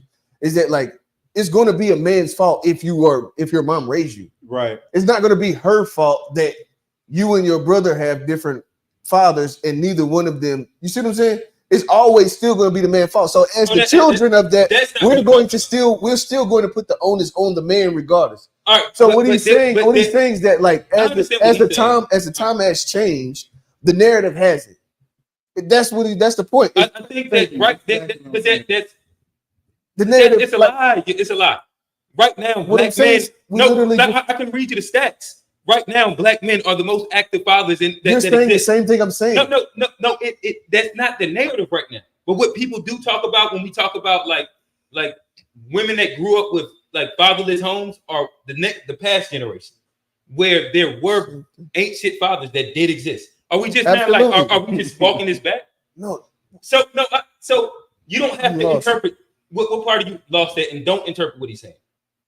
Hold on. Like where did you lost that? No, where I'm lost at is where you restating the same thing that I was just saying. That's where I'm lost. All right. Yeah, I seem like you agree. We all agree. We're agreeing aggressively. No, we're not. We agree that we need to drop that trope, bro. No, there's no trope that I'm running. No, I'm saying they always y'all are using straw man to bring it. Oh, you're saying that it doesn't exist now. That's what no, right now the stick, no, it doesn't. Like when you read stats, when you talk peer to peer, all of us, all of us, right? Y'all are just talking about people reminiscing on ancient shit in the past. Saying that trope that you just said doesn't exist anymore. Like that's not the thing that's running right now. I would love to believe that. Okay, I ain't mad at it. I ain't mad at it. What I'm asking is, like when we like inside the circle, you run in. Most of the guys, one, check all their friends and make sure that they're being dads. Most of the guys that I know that are dads have an intentionality of being good dads. Like, and then statistics show that black men are the most active. Where is the trope? Who's saying it? Show me the tweets. So you're saying I'm talking about like right when y'all say that shit, y'all talking about people that grew up in fatherless homes being mad at their dads. So you're saying and there's a bunch of people that do it. You put the word black in it. I didn't say the word black at all, but go ahead. No, so and at the end of the day, I mean, even if you believe that the trope doesn't exist, I'll say that I've seen it. Like we can't sit here and act like but hold on, then you got that off. You just got that off though. So what you've seen. Okay, well, so what I've definitely seen, and we've continuously seen. Well, this year was a great year. Where on Father's Day we didn't hear the moms being the fathers. Right. That was this year only, nigga. Last year we seen that shit. Let's not sit here and act oblivious Come on, bro. That's not There's OD majority of shit. posts that I see No, hold on. with Let's not women say shit. majority. See what No, I'm I saying? didn't see it. What I'm saying is that let's No, not I didn't. downplay and act like the shit is like, oh, we're just talking about some old shit. No, this shit's not too old, bro. We can say, I could say this year. Hopefully, I would love to like that be the thing. I don't know for sure. I would love for that to be the thing. But last year, that wasn't the fucking thing. But make it sure that wasn't the fucking thing last year. But when you say it wasn't the fucking thing last year, the majority of Father's Day posts were women saying that they were the daddy. Oh, listen. Okay, now come you're on, talking come on, about the come on. majority of Father's Day So posts. then what are we talking about? We don't When you want say to it wasn't a thing. We don't want to see Like that these shit are at all. straw men that you're making. All right, well, baby, let's just call it a That's straw a straw man. man. Okay. Like you're talking about a minority of I don't hurt agree. women. I mean, you can keep saying it. majority I of the still posts- don't agree. No. So answer me. So the majority of posts that you've seen were women saying that niggas wasn't shit on Father's Day. No, I won't say that. Like Exactly. No, you said you kind of going. You that's pretty fucking extreme. No, the fact that niggas ain't shit. You just No. This year was the one, but last I year said that. No. was What I fucking said. different. No. What I said. No, but you're the quote that you're making is a strong one. No. What I said was, hold on, nigga. What I said was, I said that we seeing that moms wasn't saying that, giving them self appreciation for Father's Day is what I said. I didn't say they said niggas wasn't shit. What I said was last year there was many more posts about women giving women congratulatory and talking about them being mother and father, which is not necessarily. If you feel that I rephrased it wrong, that statement. I think it's a much stronger statement. All right, that statement that you just said. Like what was that the majority? I can't give you a percentage of fucking Facebook last year. I couldn't tell you. I know because it's a minority regardless. The majority of it would have been like Happy Father's Day. It'd be like two bitter females on the timeline. I got you, man. But this goes back to what we said before, where we have a different level of tolerance for disrespect. And I think black men, we've been groomed to just accept disrespect. And I think that way that tide is turning. And we can add in a whole. I don't know how far we want to go with this conversation. What we got? Hey, just don't come 20 minutes. 20 minutes. Just remember who the real enemy is, though. We try to take it out on some other. Nah, hey, I'm gonna let it rock. Get mad at that motherfucker, you know, at the job and shit. Don't, It's shit that goes a little far too. It ain't necessarily just that women giving themselves them saying I'm the mother and the father. There are also other people that are getting Happy Father's Day that aren't. I digress. Let's keep going, man. All I'm saying is that we talk about like a. I don't doubt that that's if you put those two together, that is a decent population of motherfuckers. Not just the Father's Day. You know how many times I hear that there's no men. Y'all saying 50%? Y'all saying under 50? Bro, I'm saying it's goddamn up there. It's up there. Tough hill to die on, bro. I also don't like. I hear a lot of the older generation say that there's not that women have a hard time finding men because like a lot of us are incarcerated or gay. And I saw it said, fuck said that.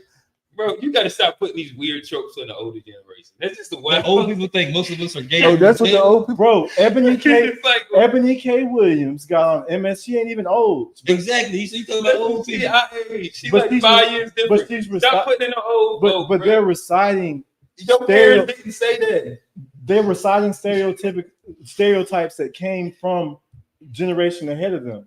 But I'm saying she is reciting talking about her anecdotal evidence. But she's in Hollywood. Bro, these are tropes that are outdated. And black men are gay? Bro, you never heard about the brothers on the download that Oprah was. I've heard that, but I didn't know that. Like they thought most black men. They fought because black. Bro, you're putting too much on black men. That's all cold, bro. I'm be honest. No, that's all cold. I ain't putting that on black men. I'm over here standing on the fact that black men is great fathers and niggas ain't gay. I'm not saying that. I'm saying the trope is because a lot of unfortunately, our sisters have the lowest marriage rate, and I've heard a lot of people say that the reason that is because a lot of Ebony K. Williams said that she can't find men at her level. So what's the real reason? Well, that's socioeconomic. That's different than saying gay. Don't answer it, Trey. Well, I mean, if you think a lot of niggas, the thing is that the answer usually be much more simple than what it's. Niggas ain't looking for it, ain't checking for you.